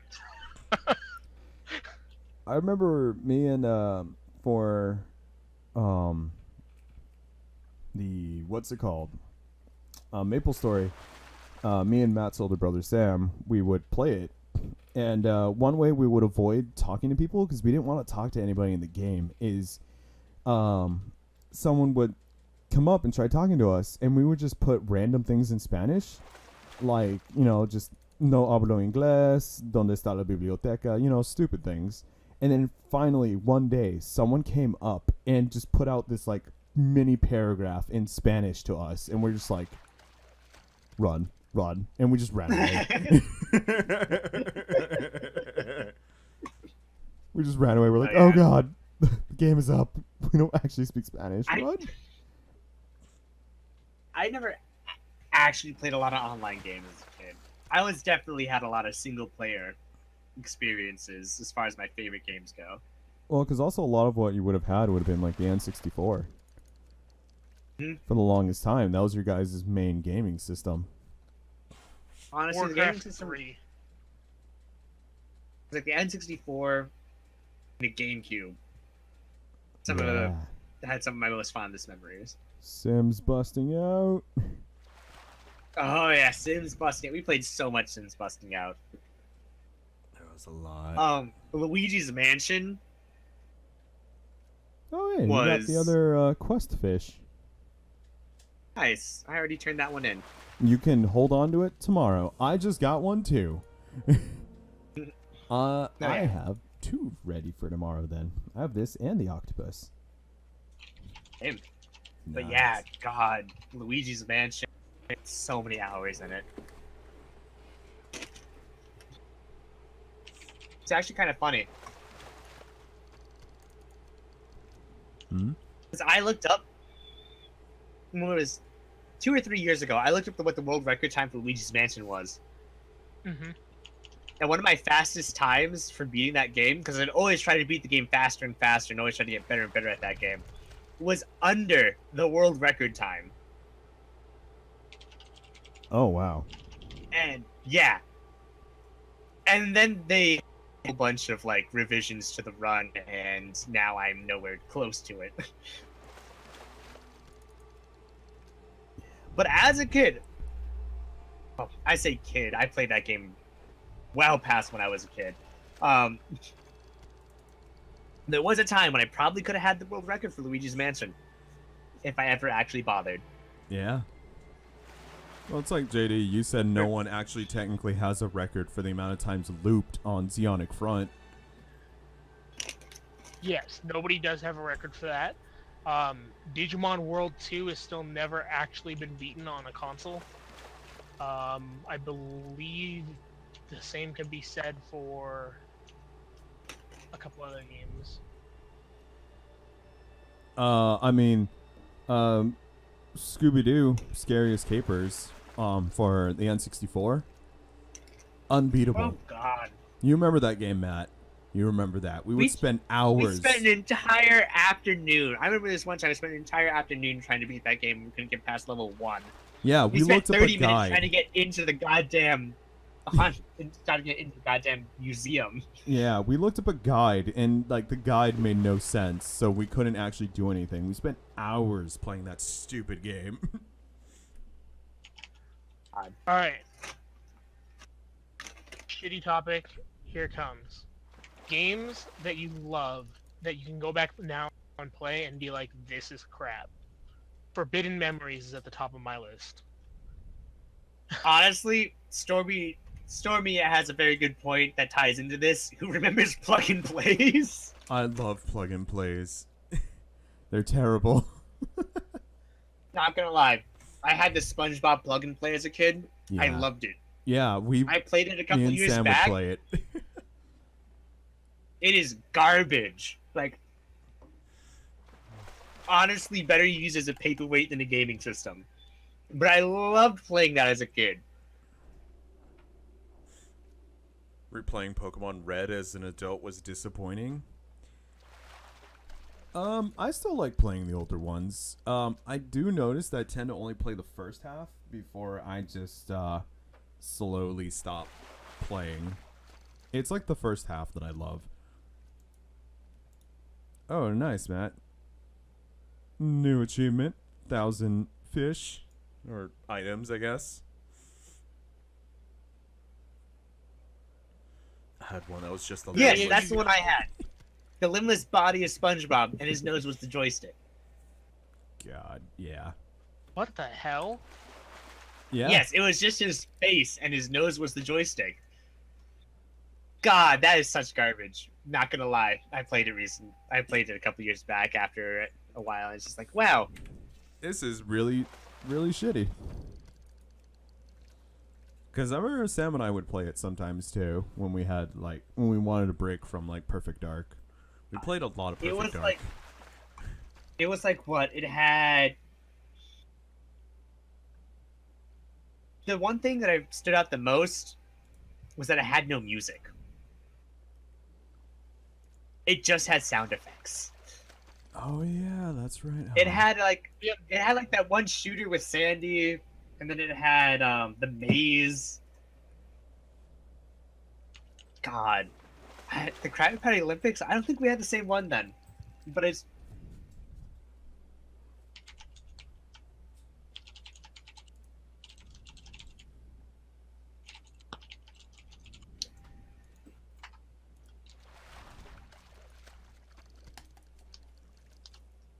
Math Blasters would probably be less fun now than it was Oh god, playing it in class. I both loved and hated Math Blasters. I loved it because it was a video game. I hated it because I was terrible at math. All right. This is not going to count as a video game technically to some people, but I was a master at it. Mavis Beacon. Anybody over Matt's age will know what that is, and everyone else will not. Mavis Beacon. God, yeah, Mavis Beacon. I I remember dropped that. Mavis Beacon while playing Ark, and someone freaked out and called. He's like, "You played Mavis Beacon? How old are you?" I'm like, "Oh, thanks." oh god. Like, thank you. That makes me feel so much better. Okay. Because we used to have that old E-machine. I remember, because it was like our only way to actually play computer games. And we had the Yukon Trail. That game was fun. I enjoyed that. I remember playing it a lot. Because it was like one of the few video games we had. But I watched a video on it recently, and it's just like, man, that game is actually really bad.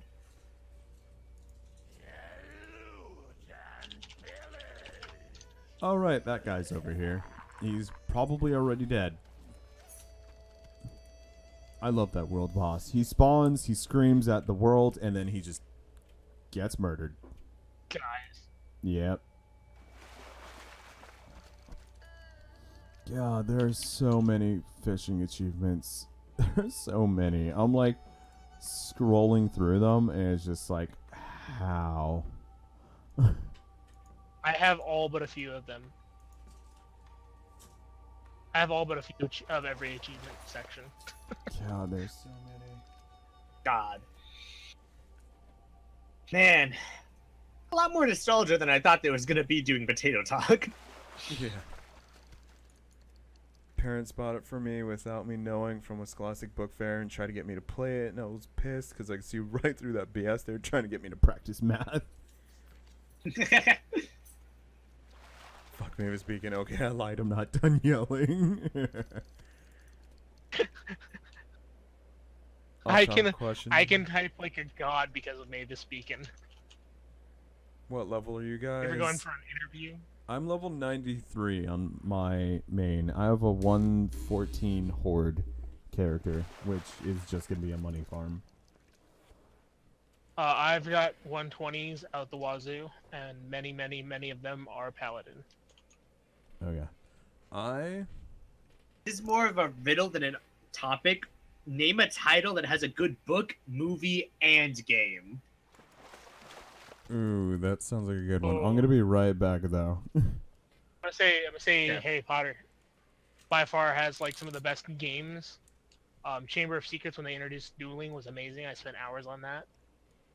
Okay, I heard you say Harry Potter before I took off my headphone, and all I could think of is the Harry Potter and the Sorcerer's Stone video game for the PlayStation 1. It is a shitty That game was game. awful. It was a shitty game. So when all I heard was Harry Potter, I did not hear the justification for it. But I'm going to assume you were talking about that game. So I'll be back. I'm talking about the second.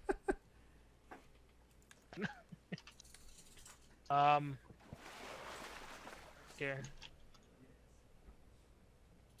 Yeah, Harry Potter would be a good answer. Another one that I actually remember playing a lot of and liking the games for was Lord of the Rings. Lord of the Rings has some great games. Yeah. Shadow of Mordor, Shadow of War at the top of the list. And if anybody has not played those games and is a Lord of the Rings fan, you need to. No, yeah. Because Lord of the Rings definitely has a lot to it. Although I do know some of the books, some people might be a little debatable on that just because of how much he's actually just written and how much detail there is. And I know not a lot of people are as big as a fan of that as I am.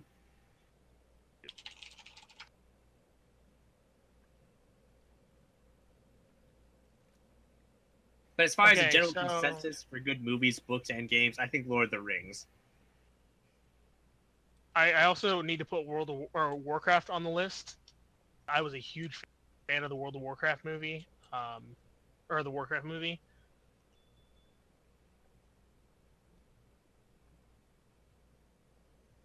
And considering we Uh, still, up until recently, played a shit ton of Warcraft 3. Yeah, no, Warcraft 3 is ageless. I mean, people still are updating maps on that game. I mean, it's WoW ridiculous. books, though? WoW books, I'm gonna rest my case with the book about Illidan. It was amazing. I could lose myself in WoW lore. Like, I love the lore for WoW. A lot of the books are really good. There's arguments about whether or not Christy Goldie is a good thing or a bad thing for WoW. Personally, I'm indifferent. She tries to make a lot of love stories that don't really make sense lore-wise, but I can totally accept that. Another one that I would give is Star Wars. They have some really great games. They also have some really crap games, but you know, I was only allowed to have to choose one, so haha. I think the MMO was probably the closest game that's ever come to toppling WoW, but that was very short-lived. Still going strong though. The Star Wars, The Old Republic.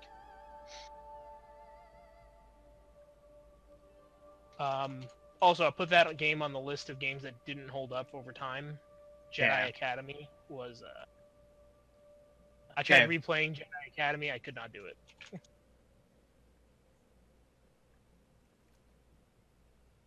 I mean, even people who like aren't World of Warcraft fans, because you know they messed over your class or you know whatever. The books are still phenomenal, and there's a lot of heart put into them.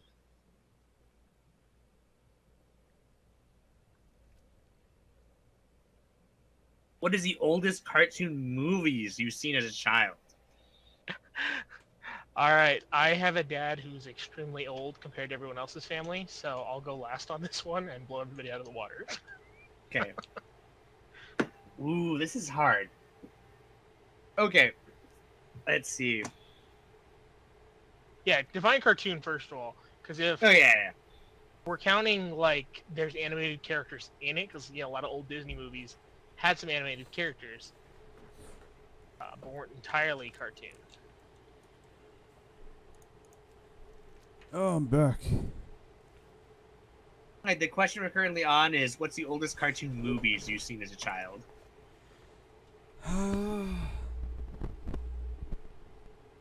Right now we're kind of getting a definition for cartoon. But, honestly, because my dad actually has shown me some pretty old stuff. I mean, the oldest stuff for me would have been like Looney Tunes, really. I actually need to check the date on a movie. Actually, no, I think Looney Tunes probably predates most of the movies I've seen. Okay, I looked up the exact definition of this movie, and I can say that it probably wins. I have seen Song of the South. I still actually have a copy of it. Right, that one movie that Disney is determined to make sure no one ever Nobody speaks of again. remembers. Yeah. But The Disney special agent's about to come busting through my door. Yep. It's come But, break in, it's burn no. your copy.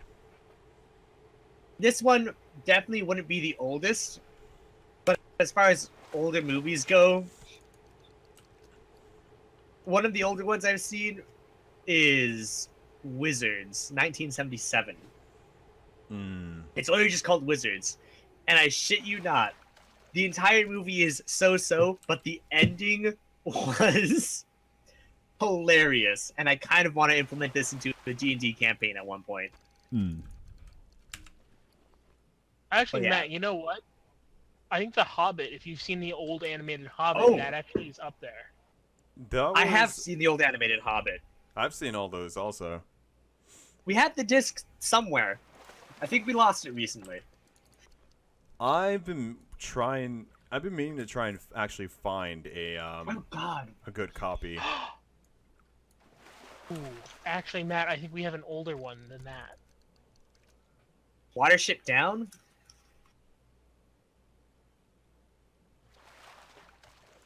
I don't recognize that one. You know, Watership Down movie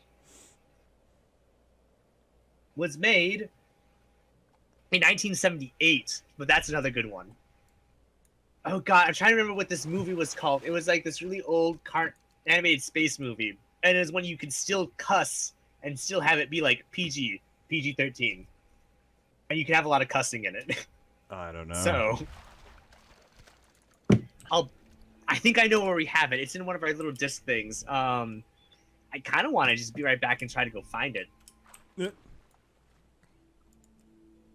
I mean, I'm gonna assume that we're not counting like Disney movies because technically a lot of those are ancient.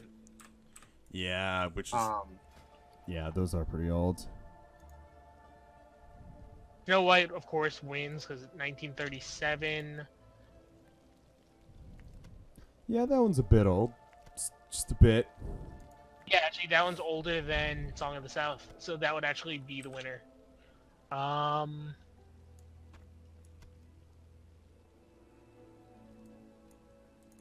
Okay. Oh, what else?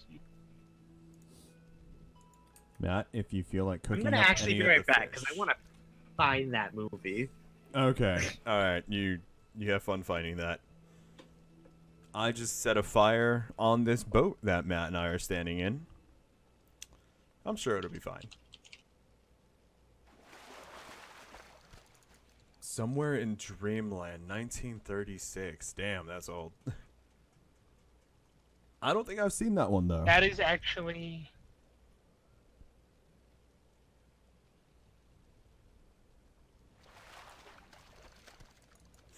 All right, never mind. I'm not gonna be able to find that movie. No? Not at the moment, anyways. Fine, that's gonna bother me. I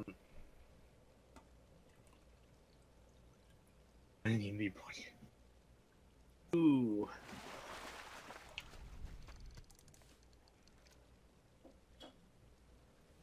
Oh, man. I didn't think I'd make as much progress as I have doing the dinosaur farming thing. I mean, Matt and I have fished up a mighty amount of fish. Matt got A couple of achievements out of it. Yeah. Um, Oh god, describe the movie. See, it's been a while since I've even seen it. I got all my fishing stuff done for tomorrow, so that's pretty dope. I'll figure it out eventually. And I got at least 50 gold worth of golden carp.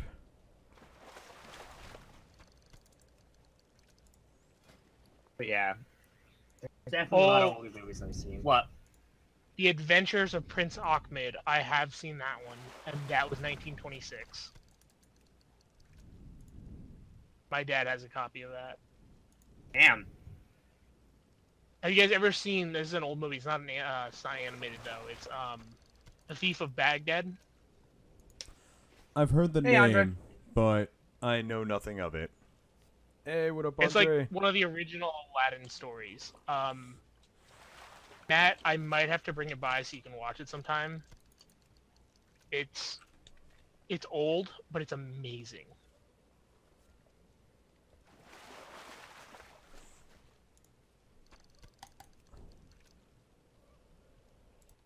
Oh, man. Wow, we've actually been going for like 2 hours now. Damn. Right? Yeah. And we didn't think we were gonna be good at this. Come on. This I'm is- gonna admit, it's going a lot better than I thought it was gonna go. Yeah.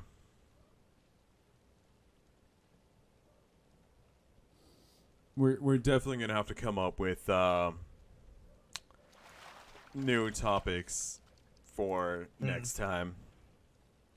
Which, I mean, part of that is Actually- just if we actually pay attention to what's going on, especially in gaming, No, yeah. we'll definitely have things to talk about. Because gaming companies always find something new to fuck up. So, there will always I mean, be we haven't even touched our D&D stuff. no, we haven't. Which we had said that was like a maybe, anyways. Yeah. But I feel like that would be a good way to get back into writing stuff for it. Yeah.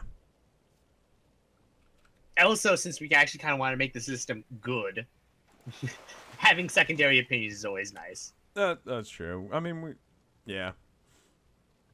I would say you guys are pretty good at banter in general, even when you aren't deliberately trying. Honestly, I feel like I'm terrible at banter. It's more of actually have to be on a topic you care about. Because if you don't care about the topic, you're gonna say like your 2 cents, and that's it. That's all you got. True. Like I said before, we can ramble like a boss.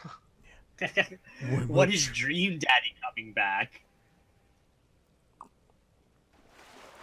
I When don't they know. released the Dream Daddy Furry Edition, that's when it comes back. Oh, okay. I mean, there's the comics, and I kind of want them. I want to see what they're on about. That we do need to finish our D6 run of Dream Daddy. Yeah, we do. And by finished, I mean At this point, we're probably gonna have to start a new one, considering my computer has been like fucked. several times since then. God, you're right. Yeah. That's why, like, how me and my friend were doing Outlast every now and then. And, my computer completely died for a while. Those files are gone, so if I were to do Outlast again, I'd have to start from the beginning again, and I don't want to. And that's not happening. No, I don't want to do that again. And yes, it is called Dream Daddy. I didn't want to do it the first time. Yeah, that... Oh, yeah. We are going to have to do that again, especially the D6 run. because that was a lot of fun. I want to bring out a new pet. So, Oh, it's Crack Imp. Yeah, Oh, right. It's JD. That's right, huh? I forgot you Yeah. named him JD. wait, you named your crackhead after me? Yeah, I named Oh, your crackhead. Yeah, your crap imp. The crackhead core fire imp. What do I have? It's also probably one of my best pets. I do have some new pets for you guys. I will be bringing those. Yeeshi. Alright. Oh man, I have a lot of random ass fish. As pets, I have so many. So we talked about the oldest movies we were seeing. What about some of the favorite movies that we've all seen? Definitely put the Thief of Baghdad on the list. The child, not Child Thief. Sorry. Hold on. There we go. How, The Thief Lord. Boom. That's what it was called. This guy is technically under the pet section. Oh, you got a Guild Herald too. yeah. Bambi, says Box Gecko. Ooh. For me, it has to be my all-time favorite is Iron Giant. That's a good one. For Has to be me, one of my all-time favorites. One of my favorites is gonna be Sandlot. Oh, that is a good Yeah, one. Yeah, that's up there. I love that movie. Well, that just reminds me of that time we tried to watch all the Sandlots. Right. We watched the second one and it was terrible. And then we tried watching the Terrible. third one, and even like the thing we were using to watch these movies said no. Yep. You know, another good one, Mirror Mask. I loved Mirror Mask. Your Mask is an interesting movie. Stormy, I read that as Spirit Stallion of the Cinnamon. I read that wrong.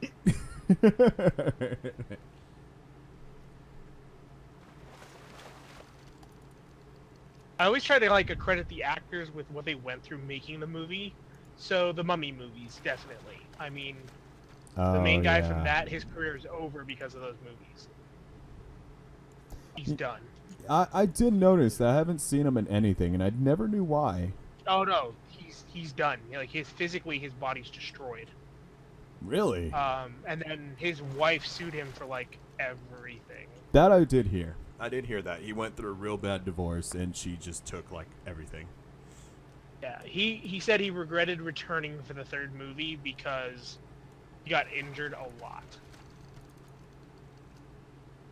I think the Mission Impossible movies go up there because of that, also the same reason. Tom Cruise just beats the hell out of himself. That is true. He does do a lot of stunts.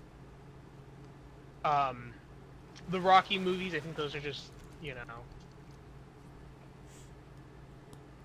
Rocky. It was great though. Because for the Iron Giant, the story my parents tell, it was the first time they took me to the theaters when they thought I was old enough, was to go see the Iron Giant. And apparently throughout the entire movie, I was completely quiet. Just was focused on the movie. And then they tried to take me to another movie a bit later, and it was like complete no-go. But even when I can't, even though that was too early to really remember, I still love that movie. Another one for me is Muppets on Treasure Island. Oh, that is a good one. I absolutely love that movie. I've watched it so much. I've driven Ari a little insane with it, because every so often I'll just put it on when we're hanging out. I mean, not really a single movie, but more of a series. But as a kid, I kind of grew up watching Studio Ghibli. Yeah. My Neighbor Totoro, Spirited Away, Castle in the Sky, Kiki's Delivery Service. I just grew up watching those movies over and over again. Okay, Smart House. No, I remember Smart House. That was a good one for me. I really enjoyed that movie. Land the Before Deep Time. We're not That's a too good far one. from that movie. That's a good one, And Spore. Before Time. So Oh. another fun fact: Land Before Time is another series that has never ended. It's still going. Wait, really? Wow. Yeah, they still are making new Land Before Time movies. Okay. The most recent one, I believe, is 2017. Oh my Well- god. Speaking of like kind of like movies with dinosaurs, you guys remember that movie Where Back? Yes, I actually have that right Yes. here in front of me. And how absolutely horrifying it was when he signed that blood contract. That entire Sequence? That First off, when my dad first played that movie for us and he saw that scene, he ripped the VHS out of the machine. what? You mean you don't want your kids signing blood contracts? I had no idea this was that type of movie.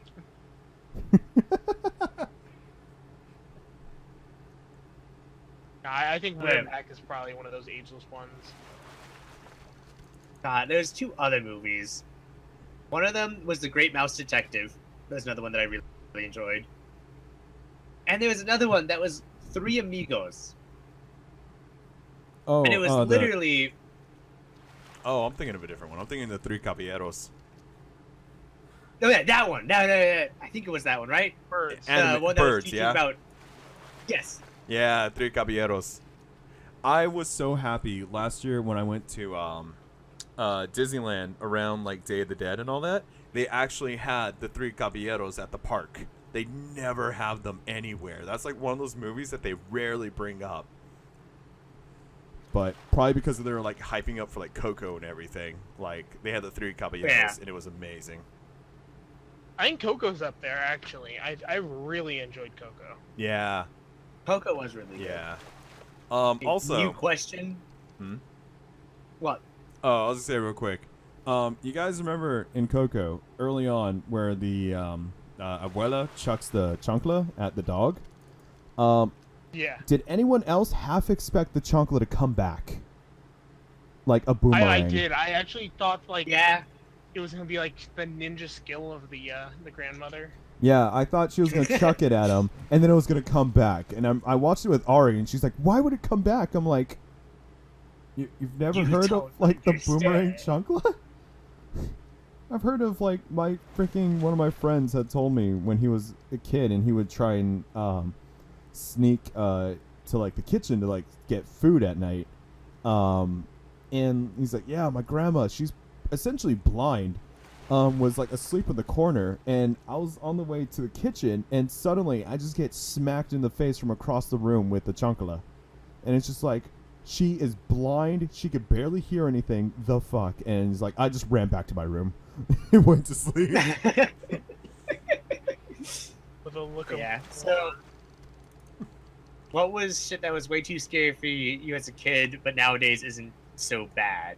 And the errata on that is movies for kids and not actual horror. I had a mental breakdown on the Halloween ride at or the haunted house ride at Disneyland. I don't know if he said movies, but if it wasn't movies, then... It was movies. It was movies. But Oh, okay. I'm still a little intrigued. They literally turned off the ride, came and got me. They lifted me and pulled me out of the ride and had to carry me out. Damn. I freaked out.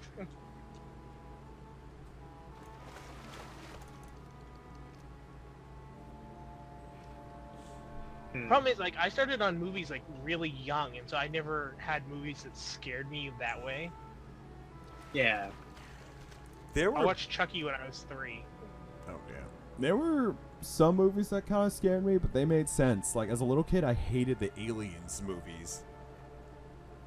Because my dad would put them on, like, when everyone's having dinner, and it's just like, wait, really? Really? And I would just, like, go and eat in my room, because it's just like, I don't, the xenomorphs scared me as a kid. I know it's not necessarily a movie, but as a kid, Courage the Cowardly Dog scared me. There were some episodes of Courage the Cowardly Dog that scared me. That show was dark on It a lot was. of levels. And like, Matt, you would have looking been back young on enough. It, Cartoon Network said they wouldn't play it. Huh? You were young enough for What'd you say that there? movie to be, Oh, yeah. for not that movie, for that show to be really dark for you. No, yeah. It was, oh god, what was it? Was it the tablet one that had that weird 3D animated, like, zombie thing? That knocked out the door? Oh, that sounds familiar. Yeah. Yeah, it was That like was- the one where they stole, like, the tablet, the Emperor tablet or something like that. Yeah, that was a lot of creepy shit. Yeah, that thing scared me. I was terrified. I of did not Am sleep Legend. that night. Hey, what up, Ari? You are actually here. Actually, one that deeply scarred me would be Rose Red. That cut into me. Even to this day, I'm still trying to find a copy of it to show Derek and them, or Rodrigo and Matt actually. But there's a scene in it that like stuck in my mind, and if I think about it and I close my eyes, I still see it and I still freak out a bit. It was a very dark. I mean, Stephen King, come on now. Did you mean the the Dark Dark Crystal? I loved that movie as a kid, and I was also slightly terrified of it. It was both. The Neverending Story had a few scary parts that I did not agree with. They did not sit well with the young me. Oh my god. Okay, this is a bit of a backtrack. We're talking about old movies that we enjoyed. Yeah. Time Bandits. Eh? Enjoyed that? There was this old movie called Time Bandits. I loved that as a kid. Don't know how the movie holds up now, but as a kid, I really enjoyed Time Bandits. Which movie was that one? I don't really remember.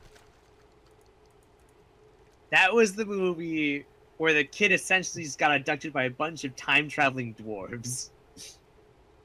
Nope, you've already lost me. Didn't see that. I gotta go to sleep. I have a long day tomorrow. Alright. Yeah, thanks for stopping by, man. The witches scared the fuck out of me when they peeled off Oh, their yeah, disguises. no. That one Uh, That one was dark. The witches.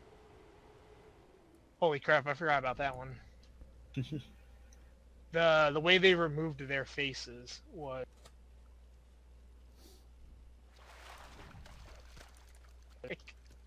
ugh. Not yet. Yeah, not too many things were Matilda. scary for me. It was just some things would be a little creepy. lot of things were sad for me. There's a lot of movies that I cried at as a kid. The Chokey. Mm. That There's was a movie that I wanted to get a copy of again, and it was Captain's Courageous. I don't recognize Because that. that movie had me crying at the end of it the first time I watched it. I was a kid and I was bawling at the end of that movie. Coraline freaked me Fern out Gully. too. Yeah. I love Fern Gully. I actually really enjoyed Coraline. It didn't scare me that much. I just really liked the concept. I liked it. It was a little creepy at times, but I really liked seeing it. Yeah. Edward Scissorhands. Only because, like, you put yourself in that position and that'd be awful.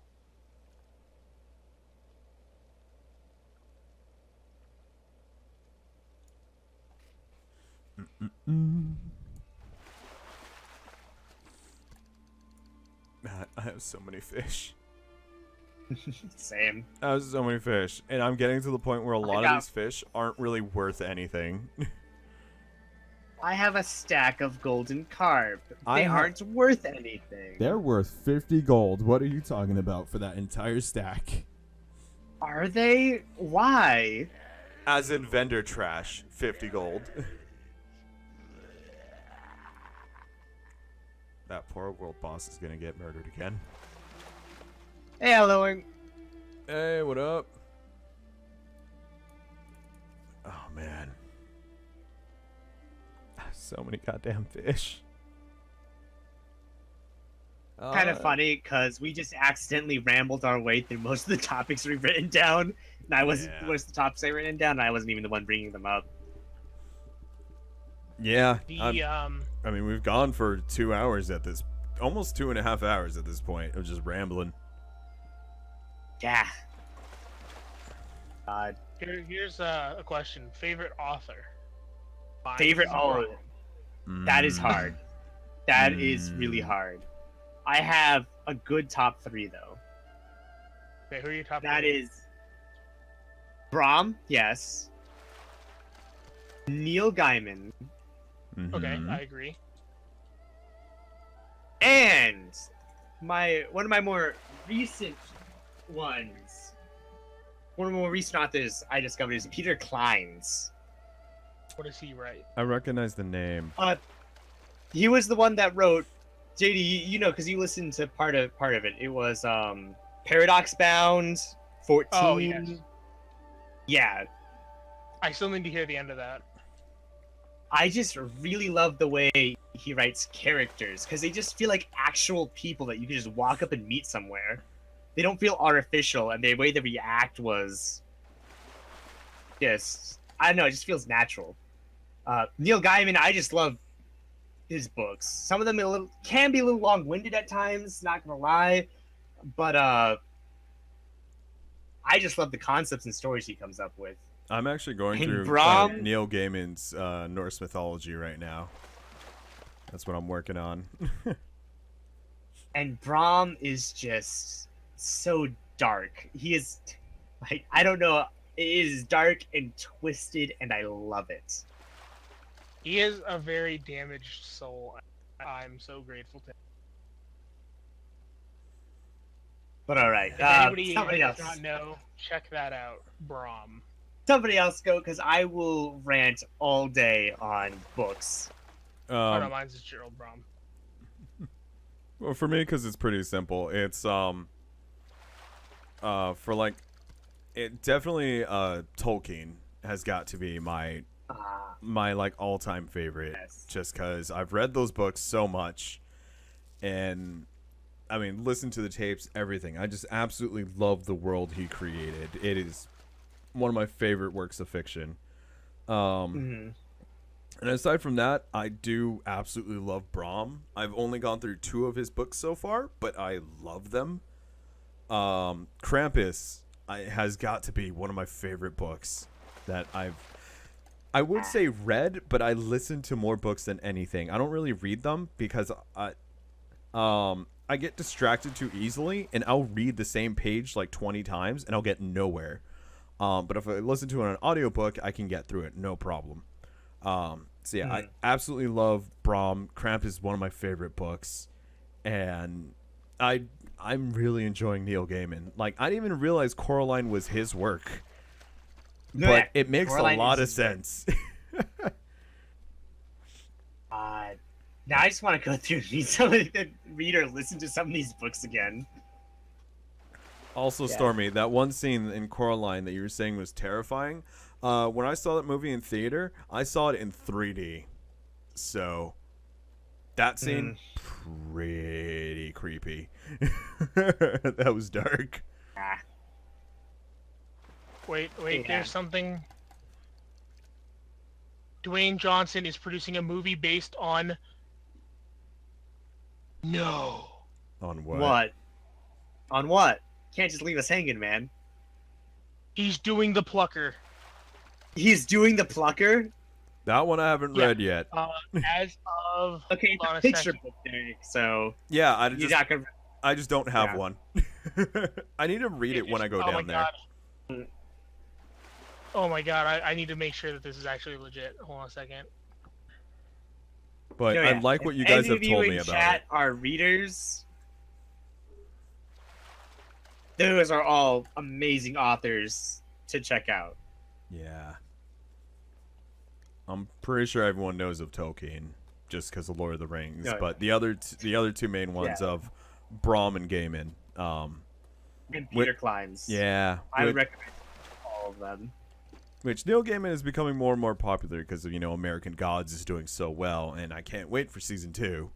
Oh, neither can I. I know it has to be happening soon. They said sometime next year. There's just a long in between. Yeah. Who's your guys' favorite actor? Coraline came out when we were in high school and we were all edgy. Of course, we like it. That is very true, Ari. We were all like juniors and seniors in high school, and everyone was at least a little bit emo during that period. So, yeah, very, very down with Coraline. A little creepy, but very much loved it. My Colin. favorite actor. I have to go with Marilyn Monroe.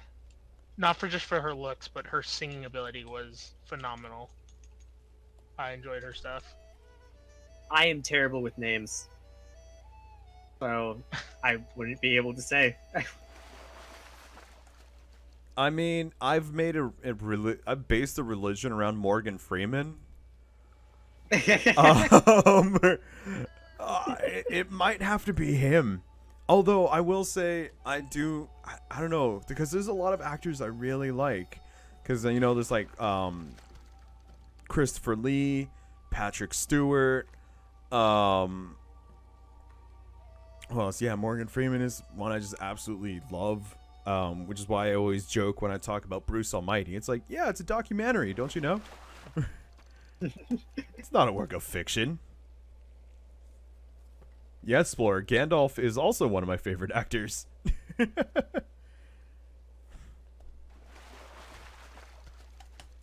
I've seen some other movies that he's been in, and I really enjoy them.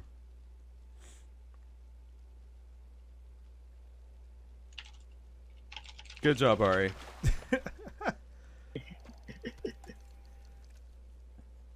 Hemsworth, Robert Downey Jr., I really do like them.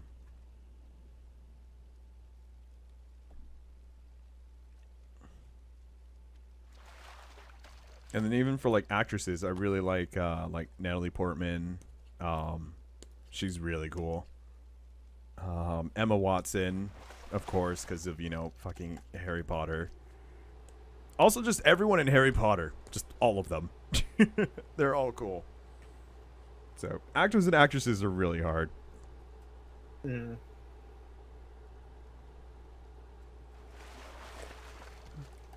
Okay, so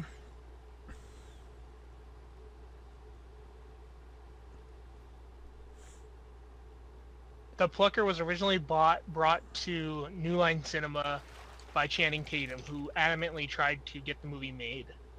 When it was absorbed into Warner Brothers, the project was shut down. Dwayne "The Rock" Johnson is trying to revive the project. Nice. I Huh. hope it gets revived. Yeah. I feel like Brom just needs more attention. He just needs a movie. Like, Yeah. any of his books. I want to Maybe see it's the. close. Krampus can't be done. I want to see the No, Krampus entire can't. end of Krampus. I just want to see the like crazy ass party at the end. And like just the entire last couple chapters. Like, I don't really want to spoil anything for anyone who hasn't read it and might want to, but just the entire last couple of chapters are just great. I'd love to see any of it. I feel like That Child was- Thief would never get made. No, The Child Thief will probably never get made. If it did get made, it would be made by, like, FX, It'd be like, maybe. I feel like it'd get butchered, because also, like, the way the book opens, like, Yeah. that alone is going to disqualify it, I feel like, from ever getting made. No, there are a lot of movies that have stuff like that. I just don't know if I don't The know Child how Thief well can be done. child murder is gonna go. I mean, you know what it is? The Japanese need to do it because they get away with all types of shit over there, and then it'll eventually come to the U.S. well, They did All Battle right. Royale. They can do this.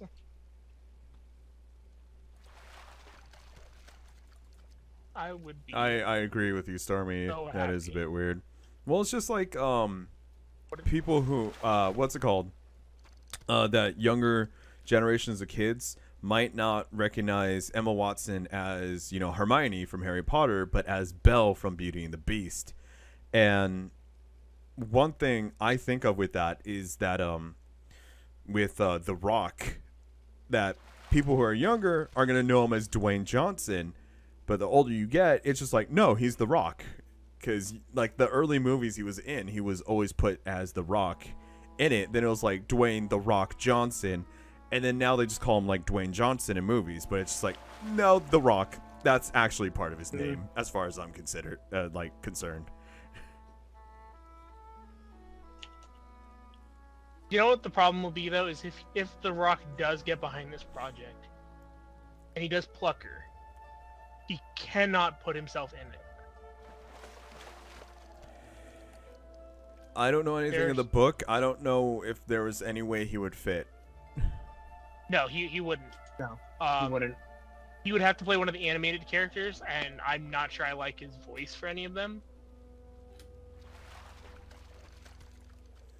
I don't know if he could do it, and I think the problem with Dwayne Johnson is he tries to insert himself in any project he does. Yeah. I'd be really torn on that. I'd still watch it. I'd still own it. I'd had multiple copies. Oh yeah. Buy it and take it to a used store and let them sell it for less. Like, Imagine a dark Toy Story. That's the yeah, fucker. it is extremely the Dark Toy Story. Take the idea of Toy Story, and then have it to where the toys are then protecting the kid from a demon, and that is the Plucker. It is With- the most Without beautiful really any story. spoilers, that is the Plucker. Yeah. Yeah, I mean that's pretty much what you get from the cover, and Yeah. I was brought that book by one of the staff members at one of the facilities I was in, and she got fired for bringing me it. Oh, wow. They're like, this is not okay. Your face isn't okay. Oh, it was a great book though. And I loved it. One of the times I go Child down Thief to is a big Arizona, I'm gonna have to like borrow one of your guys' copy for It's like only like an hour read. exactly. I'm just gonna need to borrow it for like an hour and read it. I actually might just buy you a copy and send it to you. I mean, I feel like everybody should own that book. or that. His Ghost, his The Devil's Rose is another one that's like that. It's a picture book, very quick. It's kind of a take on Ghost Rider, but much more in depth. Hmm. Here's one for you, JD. What is your favorite series on Netflix? Fucked up, Matt. Jesus. I know how much Netflix. That's from helloing in chat, by the way. That's not even from Matt. I have watched almost every series on Netflix. What's your favorite? Do a top 3, Fair enough. Yeah. of course. Goes without saying. Sadly, none of the Marvel ones make it on my top 3. Are we doing Netflix originals, actually? Let me clarify that. Is this only Netflix, or is Probably. this Yeah, let's go Netflix. Originals. originals? Okay, Netflix originals, Ozark. I just started it. And by just started it, I mean I'm already in the 2nd season. I'm enjoying the hell out of that.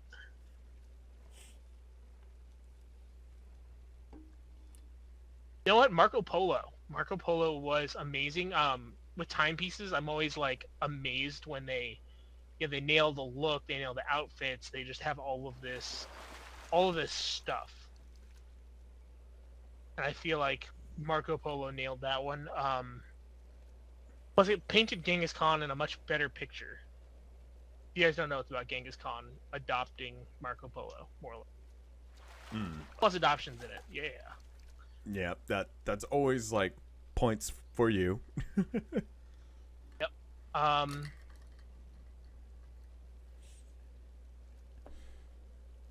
don't know. Yeah, those would be the 3. I don't think I've ever actually finished watching a single Netflix series. So Original series? I'm really bad with watching TV shows, as you've noticed, JD. I'll burn through like a 7-season show in like a week. I'll do a 1-season I'm show in the about a dog year. age. Yeah, I'm the same way. I'm still trying to finish I- freaking Black Sails, and I have like Yes. 4 episodes left. One of my Black Sails was friends. amazing. One of my friends always suggests like shows and stuff to me, and I'm just like, all right, you know how it is. Yeah, I'll tell you how I feel about it in about 2 years. Yeah. Yeah. Yeah, it's pretty bad. And Ari definitely knows this, considering she tried to get me to listen to Welcome to Night Vale for a good solid year before I actually listened to it. And I absolutely love it. But it took about a year to get me started. Okay, so question for the stream from me, related to Netflix and all that. Who's going to be watching the Sabrina show? The Chilling Oh, that's Adventures of Sabrina. right. I'm telling you right now, when it drops, I will binge watch all of it. I may or may not check it out. Helloing is mentioning the Flash new season on the 8th or 9th of October. Oh, thank you. I need to make sure to watch. Yeah. The Arrowverse. Wait, is that the start of the new season, or is that like it on Netflix? If it's the start of the new season, I don't watch shows like that on live because I'll go insane. Waiting for the next one.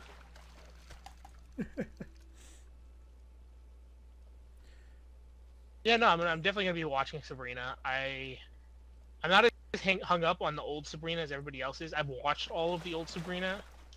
I didn't enjoy it as much as a lot of people did. I think a darker version of it's gonna be a lot of fun. I'm intrigued with the idea of a darker version, because I never really watched the TV show, because like I think I saw a little bit of it and then I just wasn't really that interested. I mean, there are dark characters in the show, the original like comedy show. They just weren't highlighted, and this is going to highlight characters like that. I think the new Charmed is going to be a huge letdown compared to the old one, but I will be watching that as well. Yeah, Stormy, that is Same what we're thing talking with about. Buffy. A new Sabrina the Teenage Witch, but darker, if I'm correct. Yeah, if you watched Riverdale, it's made by the same people that did Riverdale, we are likely going to see a crossover event between them, which I'd love to see. If you haven't watched Riverdale, I'm shame. Also, Helloing is asking if you've seen Once Upon a Time, because I haven't. Yes, I have. I loved Once Upon a Time. Oh, and Explorer, I have About to say- not seen Firefly. I have not seen that, at least. Yeah, Once Upon a Time is over, and though I do agree, and I'm glad that it's over, like it actually wrote an ending, I'm sad to see it go. There's so many characters who I would have loved to have seen, but I'm glad that I got an ending. There's nothing I hate more than when a show doesn't end properly. Yeah.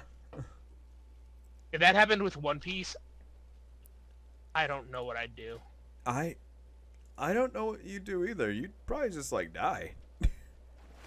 I would say that everyone needs to run. Get as far away from me as possible. Drop everything and watch Firefly. Firefly is amazing. That is one of those series where I when have heard a lot of rage- good things on it. Yeah, I'm so angry that it never got its dues. That one, Warehouse 13, never got its dues. I thought that was a great series. JD's lifeblood is directly connected to One Piece. Yeah. Who said that? Stormy. Ari? Ari? Story. It is. I've rewatched One Piece, all of One Piece, 5 times officially. I've rewatched like entire arcs, probably more than that, like 10 times.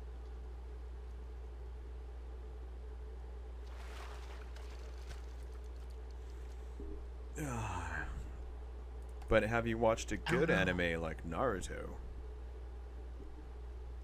I've watched all of Naruto. I'm watching Boruto, and So for those in the stream that don't know me very well, I have an addiction problem to anything I start. So when I watch a show, if I like watch 2 episodes of a show, I can't stop. I have to watch the entire series. If it is connected to other series, I have to watch the connected series, no matter how garbage they may be. It's great because sometimes we'll just start a whole bunch of single episodes of things. Yep, and I have to finish them on my own. I watched all of Beyblade because we watched Why? like 4 episodes. I don't know. I had to know what Why? happened. And I was still left with so many questions at the end. Why? It was It's great. not We even spent over. one night when we were like passing it along. Everyone got to choose an episode of anime, and me and Rodrigo watched because me and Rodrigo went in order. We watched like 2 episodes of Beyblade in a row. Oh my god.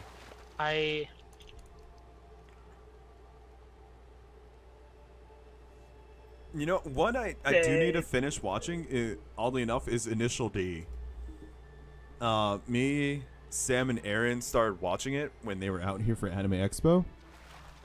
And I actually really enjoyed it. It's really dumb, but I like it. And apparently they were just constantly confused by me the entire time. Because, you know, Initial D, cars.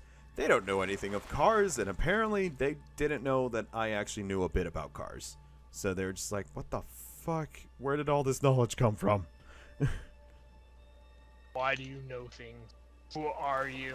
Yeah, exactly. It's just like, I just realized I spent my entire life without a single reason to talk cars with you guys. I actually know some things. I just don't have a reason to talk about it. It's Naruto time. If I'm being honest, I also watched most of Beyblade, JD. Apparently Stormy's watched most of it too. Thank you. Supergirl starts... If we want to go for most shameful shows, we can have that contest. I'll win, but we can have it. I don't know. A lot of that's subjective.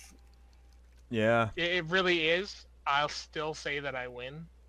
At the age of 23, I've rewatched all of Barney and Friends, all of the Teletubbies, and all of Cyber Chase.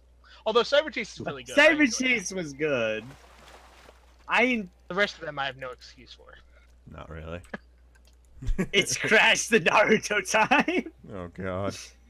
Oh, there's something for everybody who watches our Make a Modern Mondays. And Supergirl starts on TV on the 14th. I don't know if you watched that, JD. Oh, Supergirl. How to explain Supergirl? They took and I'm all for woman power, but they took woman power and they multiplied it by 1 billion, and then they wrapped it up in superhero and threw it to us. And as much as I enjoyed some of it, it got really hard to watch. But I have watched all of Supergirl, and there were upsides when ABC lost the rights to Supergirl and gave it over to CW. Huge improvement. They dialed it back a bit, and they gave her a real villain. Cyber Fucking Chase Red is Tornado was still her. going. Cyber Chase, I believe. Is it still What if- going? Like new what are they gonna episodes, do? or is it like How reruns? much- What new math are they presenting? I don't. They might have just redone the art style of it and re-released a lot of it or something. I no It idea. uh, can't still be going. I think it might They're be at reruns. calculus. Oh god. Don't say that, because I'm gonna have to go back and watch I don't know how many years that is, and I won't understand calculus. I hardly understood what they were doing normally. Congratulations to that random guy who just caught 100 fish. You literally just started fishing. That can't be true. I'm actually googling this.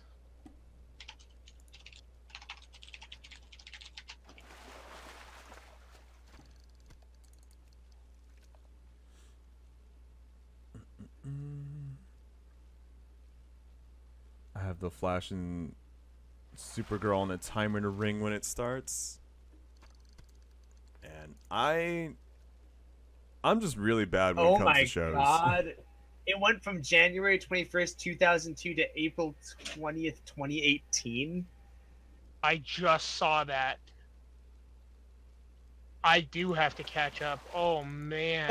Oh god. I'm sorry, JD. How many years worth of Cyber Chase did you miss, JD? Wait, Stormy. Oh my god, it died on 420!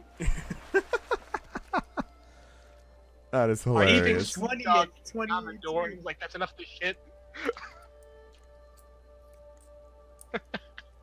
Oh my god. I wish I'd never read that. Heard those words. Cyber Chase is still good. Cyber Chase went up until 4/20/18. Is it on Netflix? Because I know I've seen Cyber Chase on Netflix. I'm gonna have to run my. Oh man. Oh, I can hear God. Odin telling me I am not prepared, and he is so right. I can do. You are not prepared. Oh god.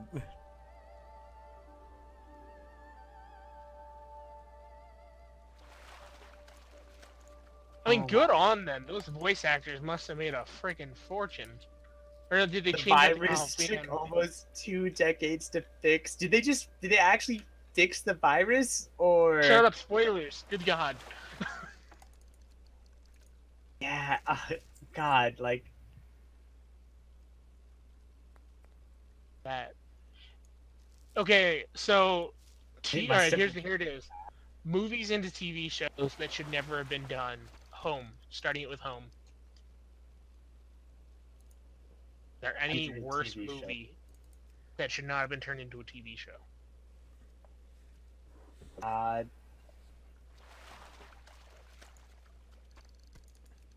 that is an interesting one. Wait, what was it again? Yeah, I mean, I never even saw Home, and I know that it wasn't a very big blockbuster movie for them. And they still made, 4 seasons of a TV show for it? Like, how? Who is watching this that they're still investing money into this idea?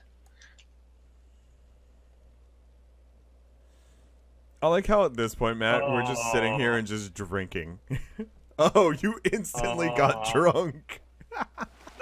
I drink one Dark Moon special.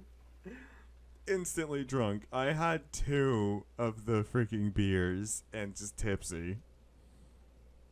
Oh, you're back down to tipsy.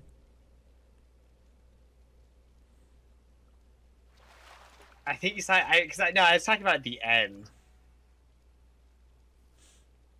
New question, what do eat? I What? mean, Did you forget a word there? Did you forget? What do you eat? Earlier I had I honey like bunches to of think oats and someone- chocolate. I'm also getting hungry, actually. How long has this been I'm not going sure. on for? How long has this been Almost going on? 3 hours. 2 hours and 49 minutes. No, Derek, it's been going on for 7,135 bones. I mean, I'm at 369 golden carp and then various other fish. Derek, I'm gonna anger you so much right now, okay? Ready? Hmm? If you'd been fishing in the new zone on your hoardie, probably have close to 2 million gold Wait, really? worth of fish. There's all the raid buffs come from fishing. And nobody wants. Job's done. Really? Yeah, all the raid buffs, they all come from fishing. You have to have fishing. And not only just fishing, there's a rare fish that comes from fishing. That is the fish that is needed.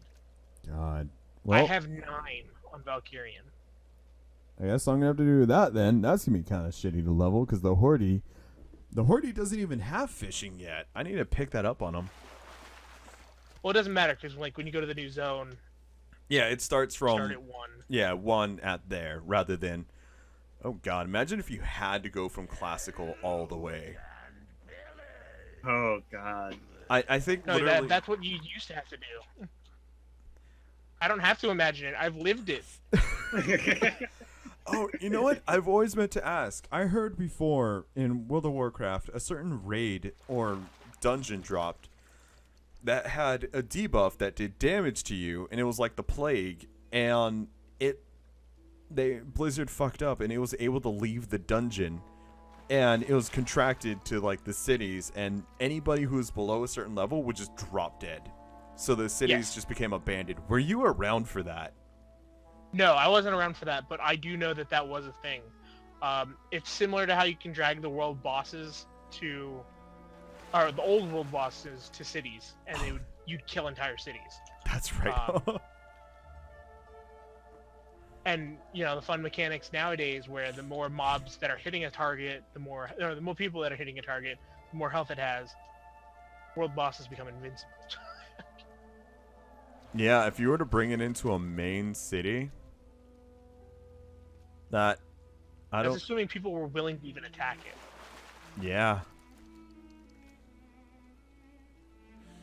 Guys, what's your favorite food? Favorite food is Taco Bell burritos. I don't even care how terrible that sounds. I mean, it could be worse. You could have said Chipotle. I eat McDonald's chicken nuggets for Thanksgiving a few years back, so don't worry, you're good. I had Tommy's for Thanksgiving a couple of years ago.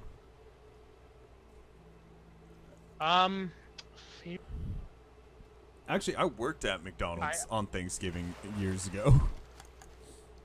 That was shitty. Not a fair question to me. Turnout was probably depressing.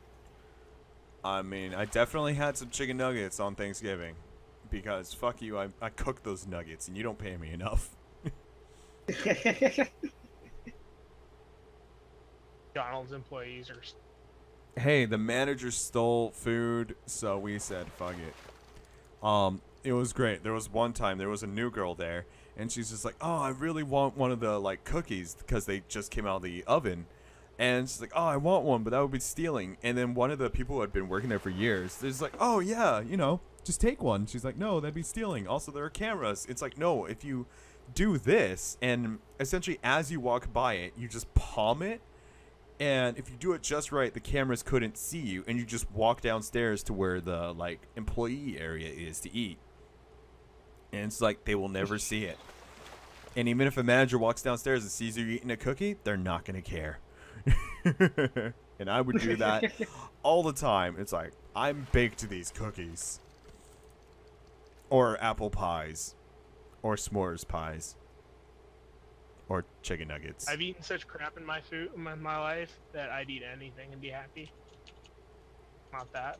So, the better question is, what food won't I eat?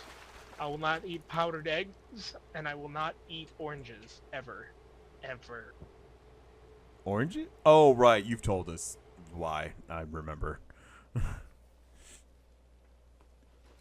I thought you were going to say that you were baked and wanted cookies, not that you baked the cookies.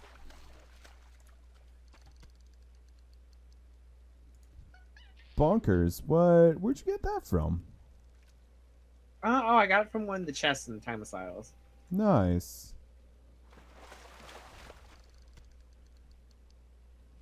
Bonkers was a good show back in the day. Oh man.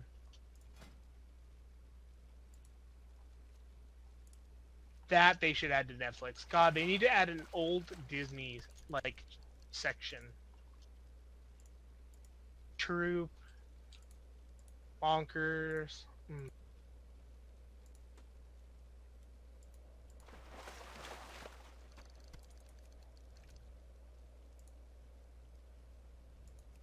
Have anybody watched the new DuckTales? I want to know I if haven't. it's worth No. watching. I need to. I mean, David Tennant plays McScrooge, so I'm pretty sure I have to watch it. But actually, there's a few major actors I know that are on it. There we go. The big bad wolf. Or I guess the little bad wolf.